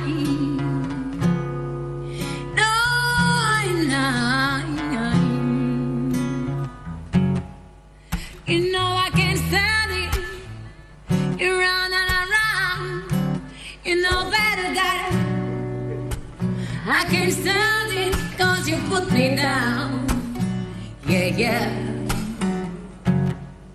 I put a spell on you because you're mine. You're mine. waaw Noël day la ñu wax xam naa ne moom boo ma jegee woon kuréel nii laa lay def rek ah ñuy dem ah très bien encore ñu tàcc ko bu baax parce que tout simplement muy doomu Ndar di def fierté wu non seulement bu Ndar waaye bu Sénégal bu Afrique parce que li muy def macha allah neex na àddina neex na gars yi ñu ngi koy enjoy fépp fu mu joué nit ñi def guichet fermé seetaan si ko parce que tout simplement y a du talent léeg-léeg nag mu joué en acoustique avec sa guitare léeg-léeg nag mu def benn bande benn quartet derrière diggante basse clavier ak batterie donc mu nekk lu am solo joyeux Noël d'abord. joyeux Noël. noo ko dundee ba yegg si fii. ah man de sama Noël tey neex na parce que TMTC la mu fekk. waaw ma nekk ak sama frères yi ak sœurs yi fii. donc partager ak ñoom plateau bi voilà c'est cool hein. C'est ma famille. Ce mois de décembre naka nga arrangé woo pour say programme ngay mën di ko jouer et puis éventuellement xam naa ne xel bi yëpp mu ngi Ndar. ah waaw loolu saw kay maa ngi sant yaay instant yii mais liggéey bi rek mais ça avance ñu ngi joué fii nii Dakar. ñu ngi joué ay lieux. donc ça avance petit à petit mais ça avance. d'accord li ci des ci décembre bi am na ay programme am na ay dates yu am solo yoo mën a joxe ci kanam. waaw ci kanam. très bien on y reviendra tout à l'heure en attendant ñu jàll ak l'international Mbaye Sène pour mu jox ñu li nga xamante ne mooy actualité sportive nationale ak internationale c'est tout de suite. Très bien, nous démarrons avec le foot local. 5e journée, GFC toujours solide.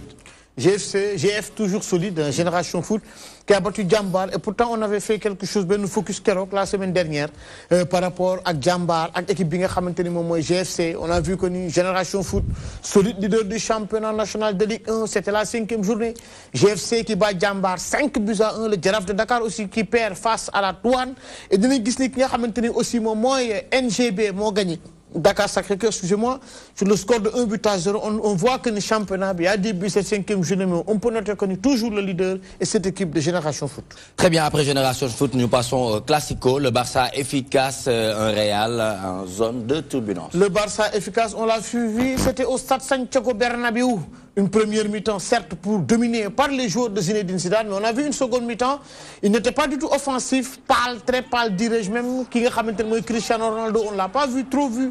Karim Benzema, abonné absent, Zinedine Zidane, pourquoi le Real de Madrid en zone de turbulence, en tout cas une très très bonne équipe catalane, très efficace devant.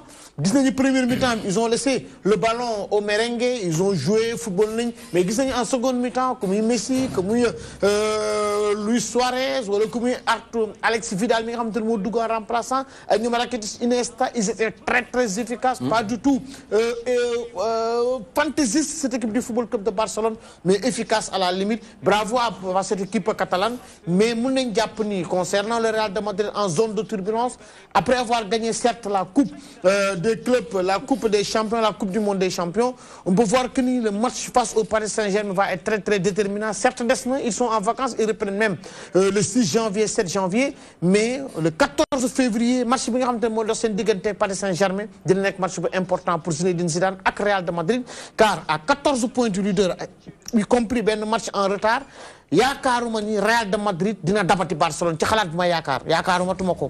Mais avec le football tout est possible. Avec le football tout est possible, mais ak équipe bi ni gëwuma ko té nak so dé set Barça dañuy reprendre sen blessé ku ci melni Dembélé dina ñëwaat et ma ngi dégg ñu nañ def un recrutement au niveau de la défense centrale ñum Umtiti dina ñëw kon Barça dina naqaré té gagné su fekké ni lañuy footballer ça se comprend nak, c'est le style Valverde, il est comme ça, il ne veut pas un jeu éclatant mais un jeu bien, un jeu fluide, un jeu bo xamanteni très efficace, il est en train de le démontrer. Mais li nga xamanteni moy surtout Real de Madrid moy mu jéem éliminer Paris Saint-Germain selon lu ko moy dinañ ko fi waxat inshallah rabbi.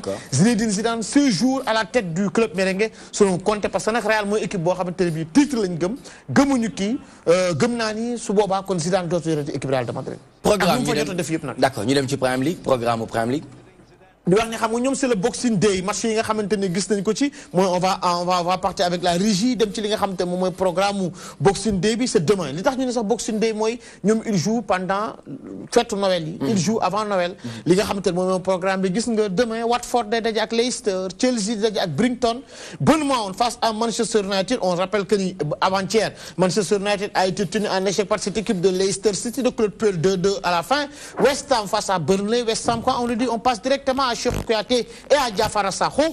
Everton aussi, suñ ko waxee xel day dem ci Idrissa Gana Gueye. Et les autres matchs se joueront inchallah le mercredi. On va tout de suite ñëw ci li nga xam te ne moom mooy programme bi xanaa di fàttali aussi que ni Tottenham dina jouer ak Southampton, Watford di jouer ak Leicester, Chelsea, Brighton. Loolu mooy li nga xam te ne mooy le programme de la Premier League pour ce Boxing Day. Très bien, et nous finissons avec les arts martiaux. C'est un programme bi nga xamante ne moom la ñu war a démarrer. C'est un programme bon Bini, ça se fera jeudi, hein, jeudi là il donne. L'Association nationale des arts martiaux du Sénégal organise un stage de haut niveau sur la canalisation de l'énergie. Ça sera ce jeudi à partir de 17h. L'Olnak Oshimo Boudo Center là à Sacré-Cœur. Ce stage sera dirigé par M. Sidiki Dunkin Mondao. Dunkin Mondao. Sidibé Dunkin Mindao. D'accord. Très bien. Merci beaucoup, Mbaïsen. C'était tout pour l'actualité sportive nationale et internationale. Mbaïsen dina dellu si waat inchallah mercredi prochain ngir jox leen yeneen actualité jëm ci wàllum sport. Bu ñu fa jógee nag ñu dem waxtaan tuuti ak bébé et maman Fatima Aïcha Bokoum mu wax impact de Noël avec les enfants. C'est tout de suite. Très bien, impact de Noël sur les enfants. Nous muy demee.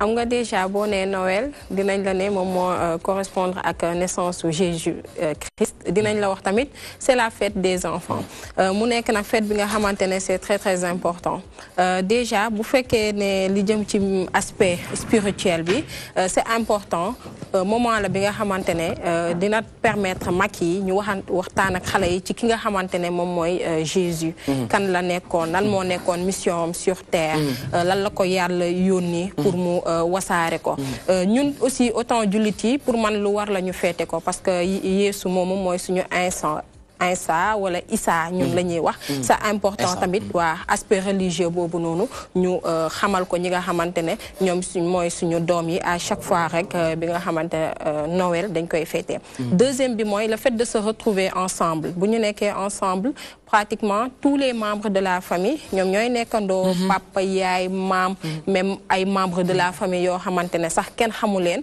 ñun ñëpp ñun ñooy retrouver wu ñu waxtaan léegi ci moment yooyu xale bi dinañ ko mën a transmettre certaines valeurs dina mën a xam ñoom lan mooy seen tradition dinañ mën a xam aussi lan mooy seen coutume donc moment la boo xamante ne échange lay nekk entre mag ñi ak ñi nga xamante ne aussi ñoom ñooy xale yi bu ñu waxee tamit Noël ñu ne la fête des enfants ni ma ko waxee parce que moment la bi nga xamante ne dañuy joxante ay cadeaux yooyu noonu ñuy joxante dafay nekk benn message la au fait pour wane yow affection bi may am envers yow xam nga bu njëkk Noël dañ ko doon féete boo daan joxe cadeau nekkuloon comme jamono ji bu njëkk ay kii lañ doon joxe ay sucreries wala nga joxe ay noisettes wala orange moment boobu dafa nekkoon benn fruit exotique boo xamante ne c'est très très rare donc boo jëloon jox ko cadeau nit dafay nekk quelque chose de précieux jamono di dem nag ba ñu ñëw ci jamono ji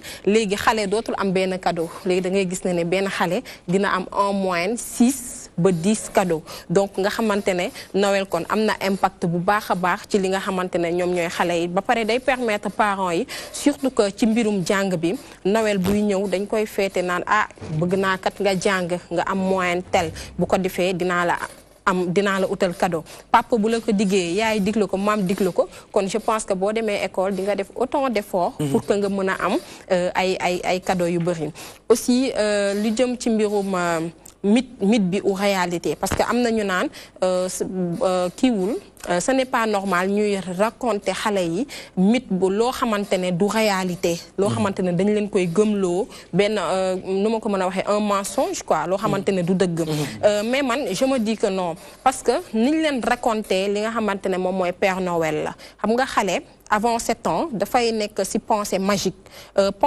boobu noonu muy nekk c'est-à-dire dafay imaginer ay scénario di inventer ay histoire te loolu noonu am na lu ñu wax fonction de l'imaginaire boobu xale bi foog mu nourrir ko nu mu koy nourrir mooy loolu muy def le fait que muy am ay histoire ci xelam ay scénario ci xelam donc loolu dafay boo ko stimuler dafa am lu muy participer ci sa développement mais aussi ci sa adaptation à la vie mais aussi ak différentes difficultés yi maintenant après 7 ans xale bi dafay jógee ci pensée magique dem ci pensée concrète si lay nag am ay faits yoo xamante ne moom ci boppam moo koy dajaleel boppam ne lii kat conclusion bii moo logique est-ce que liñ ma doon raconter dëgg la wala du dëgg mais am na ay parents yoo xam ne dañuy am jaaxle naan xamuñu exactement ce qu'ils doivent dire mais waruñoo am jaaxle parce que li nga xamante ne moom mooy Père Noël personnage bi la dañuy wax ne le Père Noël il est bon le Père Noël il est gentil donc dafa nekk benn représentation bu positive te je pense que lépp li nga xamante ne c'est positif pour l'enfant loolu lu jar la nga raconter ko en plus de cela dafay nekk benn figure paternelle boo xamante ne dafa renfermer waale une certaine magie léegi de ce fait xale bi danaa kon sama papa moo xelam moo dem si man mu may laaj lan laa bëgg ma wax ko samay vœux mooy lan ma am cadeau mu jox ma ko donc c'est quelque chose boo xamante ne c'est positif xale bi bu demee bay laajte est-ce que Père Noël bi finalement dëgg la wala du dëgg parent bi na ko xamal ne représentation positive bii lan lay joxe mooy le fait que lan mooy gentillesse lan mooy lan mooy le sens du partage donc loolu noonu yëpp c'est important et Noël occasion la pour ñu partager ko ak xale. Très bien Noël occasion la pour ñu partager ak xale yi bu ñu toogee ak Mayna du ñàkk mu raconter ñu benn histoire boo xamante ne jot na ko dund leen quelque chose bu la marqué durant l'enfance ci benn Noël par exemple. waaw man sama maam bu góor mooy doon sama xarit Chéri Coco laa ko doon wax déjà comme li muy expliquer xale bu nekkee ci stade bi nga xamante ne dafay am stade imaginaire boobu sama maam Chéri Coco la ma doon wax donc moom dafa doon sol sax Père Noël indil ma ay cadeau façon cadeau bu ne donc benn jour bu ma indee lay cadeau damay toj jeu bi génnee acier bi parce que acier bi laa bëggoon benn jour nag ma may naa boo tojatee cadeau yi du ma la indileeti cadeau parce que da koy yàq ma ne ko non du ma ko toj benn jour mu indi ay cadeau toog ñu waxtaan mu ne est-ce que xam nga ni cadeau yi yëpp neex na ma ne ko waaw mun ma waaye boo jàngee day gën a neex parce que yow boo màggee di nga ko defal sa ay doom ma ne ko waaw donc wax boobu du ma ko fàtte donte si kii boobu laa nekkoon si esprit jeu beeg xale bi foo ma ne ko Chéri Coco ma dem ba mag di ko wax Chéri Coco dama jàppoon ni Chéri Coco tur la ndekete yaa ngi dégg ndekete man taj naa kii Chéri Coco laa tudd déedéet sama maam moo ko moomoon boobu kenn moom ko tu vois donc ba léegi moom Chéri Coco laa koy woowee mais dama doon nekk samay morom naa ne Chéri Coco ñëw na rek daw mais après la comprendre ni Chéri Coco du tur yaa ngi dégg donc Noël moom c'est bon pour les enfants c'est bon pour tout le monde bu fekkee dafay retrouver loo nit yi ñëpp ñu nekk surtout loolu soo gëj a gis ñëpp ñëw yaa ngi dégg ñu nekk si jàmm autour de la table waxtaan añ rek waaw donc amul lenn lu négatif en tout cas. Tout à fait. Très bien. Ban Noël moo la marqué Mohamed Thiam. Particulièrement Noël bi ma marqué mooy bi may def sama classe de 3e. lu tax mu marqué la. alors dañ ma tegaloon défi. man dama c'est-à-dire affaire yooyu dafay am lu muy yee si man quoi sama papa daf ma défier woon par rapport à quelque chose que je voulais quoi mais bëgg ko quoi carrément mu tegal ma défi boobu. bi ma tegalee défi bi c'était par rapport à une composition ma dem si premier kii bi j'étais très nul en maths pour faire l'aveu waaye ma dem def épreuve mathématique bi ça n'a pas marché ma tiit par rapport ak li des ci épreuve yi parce que y avait un défi qui était lancé pour ma jot si benn affaire boo xam ni dama ko bëggoon donc mu nekk un combat acharné boo xam ni si ça si laa jël maturité toog di organiser affaire yi di concentrer aussi cours yi pour mën a atteindre objectif bi et finalement comme les belles histoires se terminent, ils vécurent heureux et eurent beaucoup d'enfants. Donc ça s'est bien passé. J'ai réussi et j'ai pu avoir mon cadeau. Très bien. Moom mi nga xamante ne moom mooy Koura Bokum ci kanam léegi nii war nañoo waxtaanee Noël histoire et célébration mais ñu jeexal ak moom ci li nga xamante ne jot na la marqué ci sa enfance ci jamonoy Noël naka ngeen ko doon passé et puis éventuellement ban cadeau moo la ci gënoon a neex. man nag dama bëggoon poupée Barbie. parce que da nga koy nuur de. non sérieux Nicolas parce que man. saa bu Noël daan jot rek damay kontaan. parce que xam naa ni moom sama papa du ma indil benn cadeau rek mais dama ci amoon préférence en fait muy poupée Barbie bi. dama doon jaral sa xolal may jàng pour am moyen yu baax. di toog damay rêver sax ci classe bi naan dinaa am poupée di ko létt di ko mën a coiffer. xam nga rek waaw di ko. c'est pas daal voilà moo tax bu Noël jotee su ma jotee samay cadeau poupée bi rek moo laa ci jël di ci foo yeneen ni sama yoon nekku ci. Très bien merci beaucoup léegi tamit moom tamit jot nañu rejoindre ci plateau bi mu di Awa Badji borom 14 millions de problèmes ak ay solutions waaye j'espère que aujourd'hui ak Noël warul mën a am problème Fatima ñu bàyyi la nga jeexal. waaw li may jeexalee rek di wax ne comme Noël dafa nekk lu important xam nga am na aspect spirituel bi mais aussi am na aspect social bi te man dama jàpp ne bépp occasion boo xamante ne taxaw na rek pour que nga mën a transmettre valeur xale pour que nga mën koo éduquer pour que nga mën koo instruire pour man c'est important donc cadeau jamono ji yomb na yombaay boo xamante ne occasion la sax 25 décembre occasion la parce que peut-être bu njëkk yow ci mois yi weesu amoo assez de temps pour dem naan yaa ngi jël sa xaalis pour dem jënd cadeau mais puisque 25 décembre cadeau day wàcc si bu baax a baax si dëkk bi donc occasion la lépp loo am daal nga jëndal ki nga xamante ne moom mooy sa doom te defe naa bu xale bëggee yàlla bëgg na très bien merci beaucoup Fatima Aïcha Bokoum li mu ñu indiloon jëm ci l'impact de Noël sur les enfants waaye tamit du ñàkk rek Awa Badji moom tamit mu wax ñu foofu ci centenaire Gibraltar naka la ko xale yi préparé naka lañ ko waajalee ba yegg ci bés bi Nicolas niñ koy préparer c'est comme tous les enfants du monde ñëpp xale yi dañuy kontaan li ñuy def mooy fête bi buy waaj a jot comme ni ñuy wax parents yi dañ ciy profito di wax seen doom yi pour ñuy jàng bu baax ndax comme ça jour Noël ñu mën a am ay cadeau mën a am ay cadeau yoo xam ne yu leen neex lu ñu mu nekk rêve boo xam ne dañuy yàkkam ci jour Noël jot ko pour ñu mën ko réaliser am seen cadeau mën a lekk foo kafre en famille autour de la table comme ni nga ko waxee sax noonu rek lañ koy defee. Très bien, merci beaucoup borom 14 millions de problèmes ñu ànd ak ki nga xamante ne mooy Koura Bokoum ngir mu wax ñu Noël histoire ak célébration naka lañ koy defee ak naka la tëddee woon c'est tout de suite.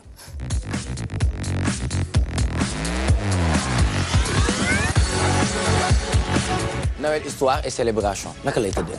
waaw Nicolas damay njëkkee ci Noël mot latin la ñu naan ko Nathalie en français ñu naan ko naissance américain yi naan ko Christmas. Noël nag c'est la naissance de Christ. À l'époque païens yi ñoom gëmuñu woon dara ñoom amuñu woon benn croyance ñoom ñoo daan jël bu naaj bi tàngee ñu def seen fête. bu seddee aussi ñu def seen fête chrétiens yi ñëw dindi loolu ci ñoom jël di fêter naissance de Jésus-Christ muy Noël. empereur Constantin nag moo fixé date le 25 décembre mu doon jour de Noël. waaye nag Nicolas Noël léegi dem na ba foo mënti toll ci àdduna bi ñëpp a koy fêter. foo mënti dem da ngay gis nit ñi di préparer Noël. parce que Noël dafa doon loo xamante ne chrétiens yi dañ ko fonk parce que bañ na ko ba dañ ne jour de Noël du 25 décembre bi rek même la nuit du 24 jusqu'au 25 jusqu'au 25 pardon dañuy fête Noël parce que nee nañ minuit ci la Jésus-Christ juddu moo tax ñuy def messe de nuit minuit chaque 24 décembre minuit bu jotee dañuy dem def messe de Noël maanaam pour fêter naissance de Jésus-Christ waaye na Nicolas Noël dafa bëri ay facteurs. Noël fête boo xamante ne fête des cadeaux la fête de partage fête du regroupement familial fête boo xamante ne tey jii fu nit waay mën a nekk rek nu ñu mën a rassembler woo mën a partager des cadeaux mën a kaf mën a ree loolu lépp dañ koy boole ci fête de Noël. Très bien donc mu nekk feetu Noël boo xamante ne at bu jot gis nañu ni ñu koy feetee fii ci mim réew bi nga xamante ne moom la ñu maîtriser tàmbale ko ci li nga xamante ne moom mooy 24 décembre ci messe de minuit démb gis ngeen DTV liggéey bi mu ci liggéey foofu ca Saint-Paul de Grand Yoff ñu àndoon ci ak ñoom Mayte mais aussi ba tey ci wàllum Noël ñuy wax wàllum naissance de Jésus-Christ mi nga xamante ne mooy borom Nazareth tey nii histoire célébration bi en général ci en famille comme ni ko Awa waxee léegi nii autour d'un repas famille yi jóge fu nekk ñu mun a toog ci benn kër mun a waxtaan mun a foo mun a ree ànd ak xale yi mais yow ana lan moo la ci histoire bi ana lan moo la ci gën a marqué wala boog ci célébration bi ana lan moo la ci gën a neex ci niñ koy defee. waa li ma ci gën a neex moom mooy Père Noël bi rek déjà mi nga xamante ne comme Mame Diarra ni mu déguisé woon nii mooy suñu Père Noël fii ci plateau TMTC. Père Noël la ñuy wax. voilà Maman Noël amul Mohamed. Père rek moo am. mais pas forcément. moom kay mooy Mère Noël mooy suñu Mère Noël. Père bu amee mère am d'accord. voilà Père Noël américain yi naan ko Father Christmas américains yi ñoom seen bopp ñoo doon wax ne Père Noël mi ngi dëkkee woon pôle Nord. Thaïlande yi ñëw refuser loolu carrément vers les années 1927. Père Noël nag waa Coca-Cola ñoo joxe couleur Père Noël muy rouge blanc bi. léegi gis nañ yooyu yëpp dafa bokk ci facteurs yi nga xamante ne day symboliser Noël ba ci sapin sax ndax sapin tey jii chrétiens yi bu ñu demee bay jël sapin di ko boole ci seen fête de Noël. c'est parce que dañ ko jëlee woon ci païens yi aussi parce que païens yi tamit dañu doon utiliser sapin yi léegi ñu jël sapin yi ci païens yi di ko def ci seen église pour mu symboliser la naissance de Jésus. def ay décoration yu mu am ay décoration voilà lépp ay mouton ay xar fii si ça dépend ci niñ koy décorer. c'est vrai que ñu bëri sapin bii taxaw la ñu xam mooy bii nii mais am na beneen boo xamante ne ci décoration bi dafay tëdd ñuy wane naissance su Jésus-Christ ci ni ñu ko defee donc di nga gis foo xam ne nañ wane ay fas nga gis fu ñu wane ay xar nga gis li nga xamante ne noonu lañ ko noonu ñu wane benn xale am na benn affaire bu ñuy créer nii wane benn xale bu tëdd nii pour wane ne que ne parce que bu ñu fàttalikuwee Noël moom mooy deuxième fête bi gën a am importance ci chrétiens yi parce que tout simplement après Pâques moom moo ci topp moom Noël moom moo ci topp. waaw chrétiens yi moom dañu fonk Noël bàyyi Noël sax ñëpp ko mujjee fonk comme ñun tey jii jullit yi les musulmans tabaski bu jotee chrétiens yi dañuy ñëw ñoom tamit dañuy féete seen tabaski. ci tabaski bi lañ bokk. ba ci guddi gàmmu tamit chrétiens yi tamit dañ ci bokk. même ñun tamit musulmans yi Noël tamit dañ koy féete parce que kër boo dem tey di nga gis ñëpp regroupé wu en famille di féetendoo Noël bi. te Nicolas.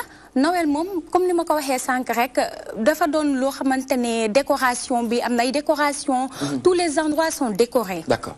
foo mënti dem di nga gis fépp di nga gis ay guirlandes ay jeux de lumière. li lépp si Noël bi. parce que Noël dafa am solo. bu baax ci. Noël dafa am solo bu baax moo tax ñuy ànd ak maman Noël cadeau pour les enfants handicapés naka lay demee ah.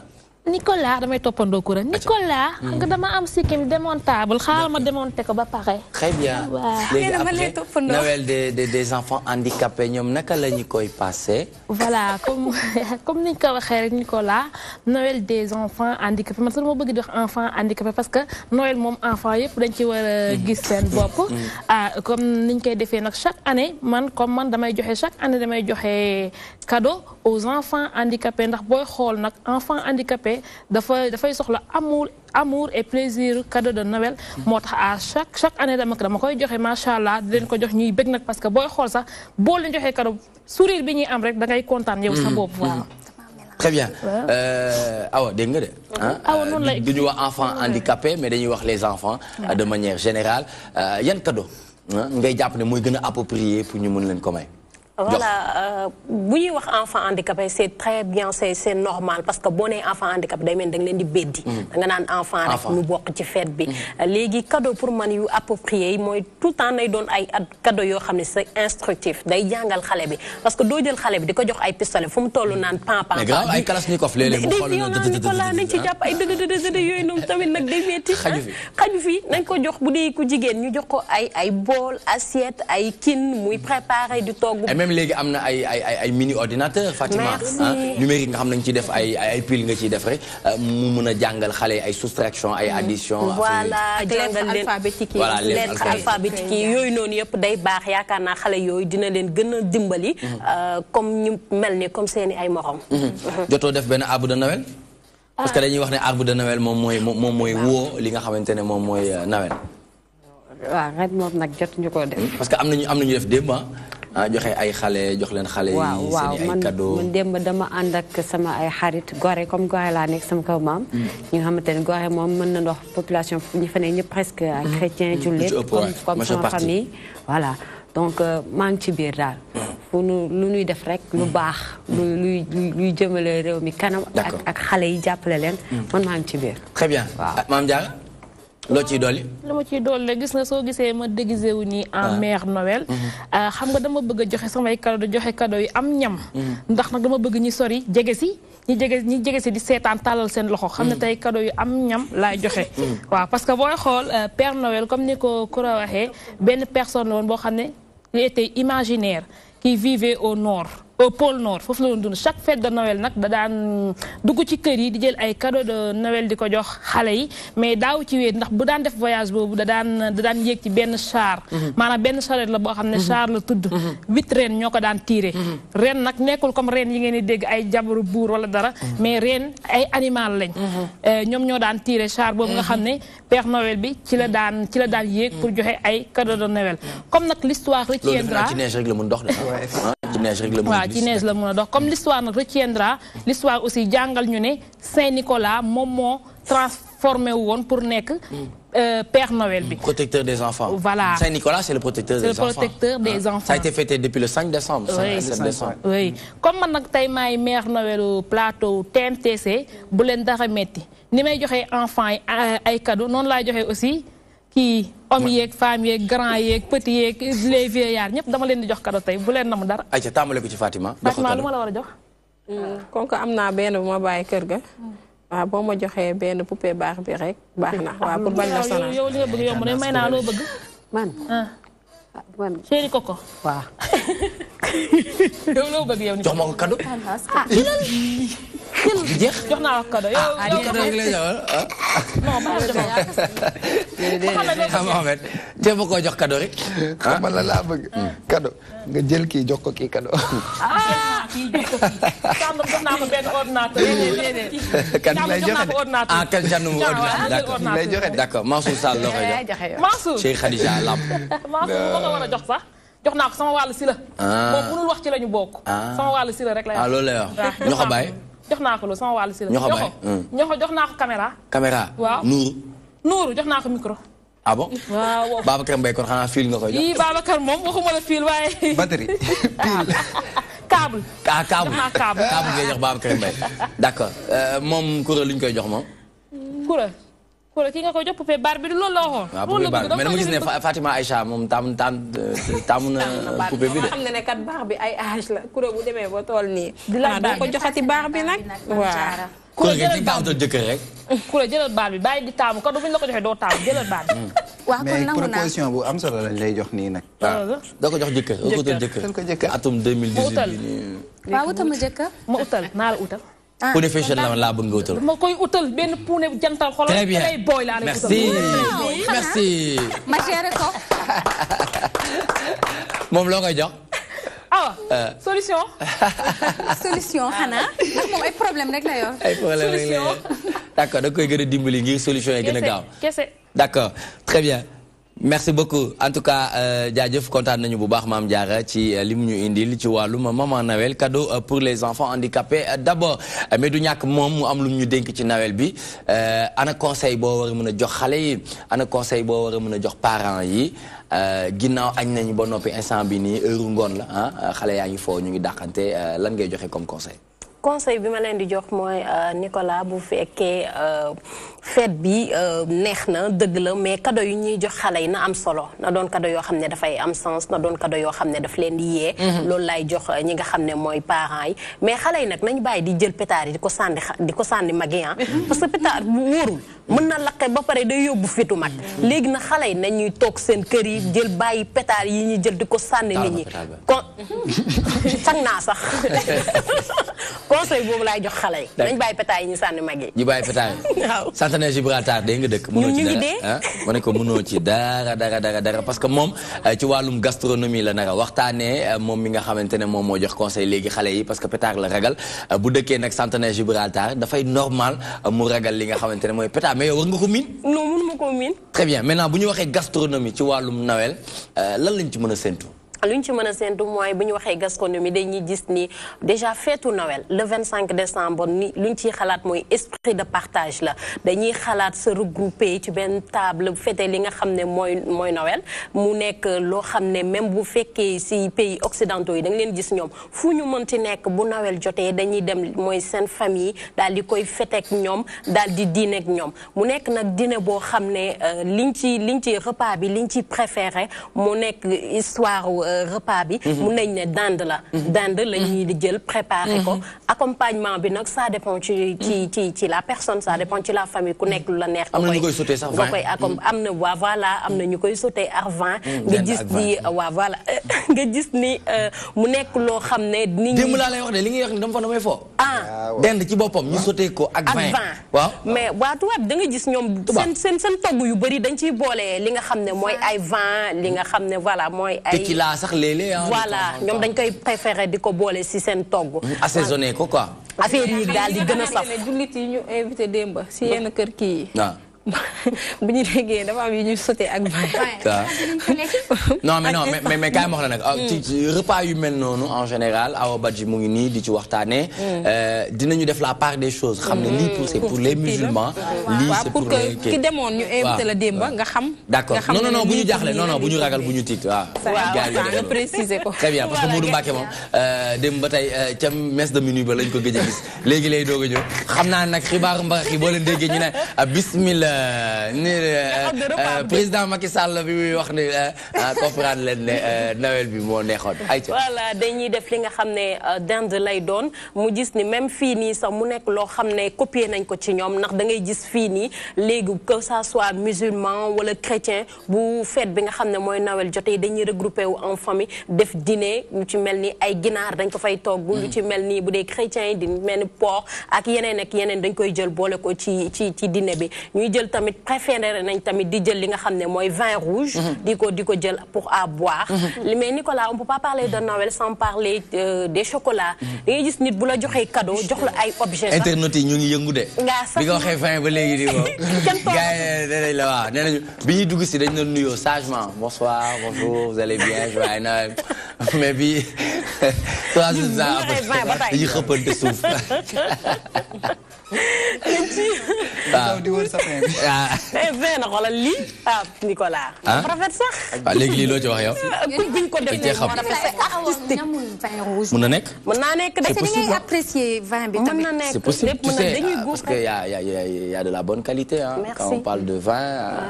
te fête bi 1853. nañ ko matal daal fête bi. raisin lañ ko defaree. bu ñëwee ba bokk ci. wuyul kon Sénégal.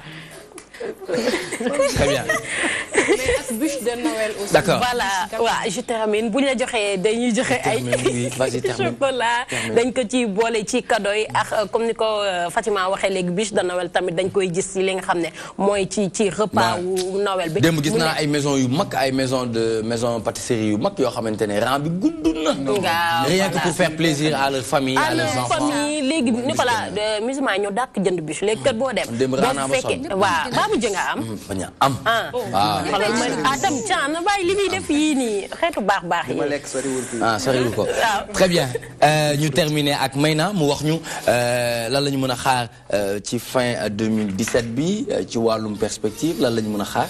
waaw ci fin bi bon comme ni ma waxoon maa ngi nekk di préparer sama album maa ngi koy liggéey travail personnel d'abord donc loolu mooy projet bi fin 2017 jëm 2018 parce que 2018 bi la ñu bëgg a génne la ñu bëgg a génne et donc pour l'instant ñu ngi koy liggéey waaw loolu daal laa mën a wax. waaw ñu ngi koy très bien invité naa le 31 décembre. ah waaw neex am naa lu mag loo xamante ne télé bi DTV moo ko war a def ànd ceeg ñoom Fatima Aïcha Bokoum ñoom Mame Diarra Mohamed Koura Awa Badji Pape Ousmane Mourou Mbacké Niang te bëgg nañu la fa gis nga ñëw def affaire bu am solo ci place bu macha allah nañu ànd dem sur scène bu ko jeexalee ñu jeexal en beauté parce que voilà c'est Noël joyeux Noël en tout cas joyeux Noël ma bàyyi la nga dem sur scène et puis à la réalisation Thiandoum la ñu àndaloon di ko sant di ko gërëm bu baax ci disponibilité bi ak équipe dynamique bi nga xamante ne moom lay liggéeyal mais aussi ñu am information de dernière minute indépendant de notre volonté il faut que ñu wax ko parce que ça nous affecte muy la disparition du papa de Pape Diouf leader de la génération consciente qui vient de perdre son père ñu koy ñaanal bu baax fa mu tëdd gënal ko fu fa mu jugee et puis sunu borom def li gën muy maanaam yóbbu ko ci àjjana yi gën a kawe donc suba levée du corps 10h foofu ca Pikine ginnaaw raay la incha allah bu ko defee après nag ñu xam fan lañ ko nar a suul waaye en tout cas daal na Pape Diouf xam ne ñu ngi ànd ak moom on est de tout cœur très bien ñu dem jeexal ak Mayna sur scène ayca ñun ñëpp sur scène nañ lañ dem ñun ñëpp Fatima nañ dem sur scène ñu ànd ak Mayna tey damay jouer Mayna Mohamed kaay jouer sabar ñu def benn bu sew waaw ayca jouer waaw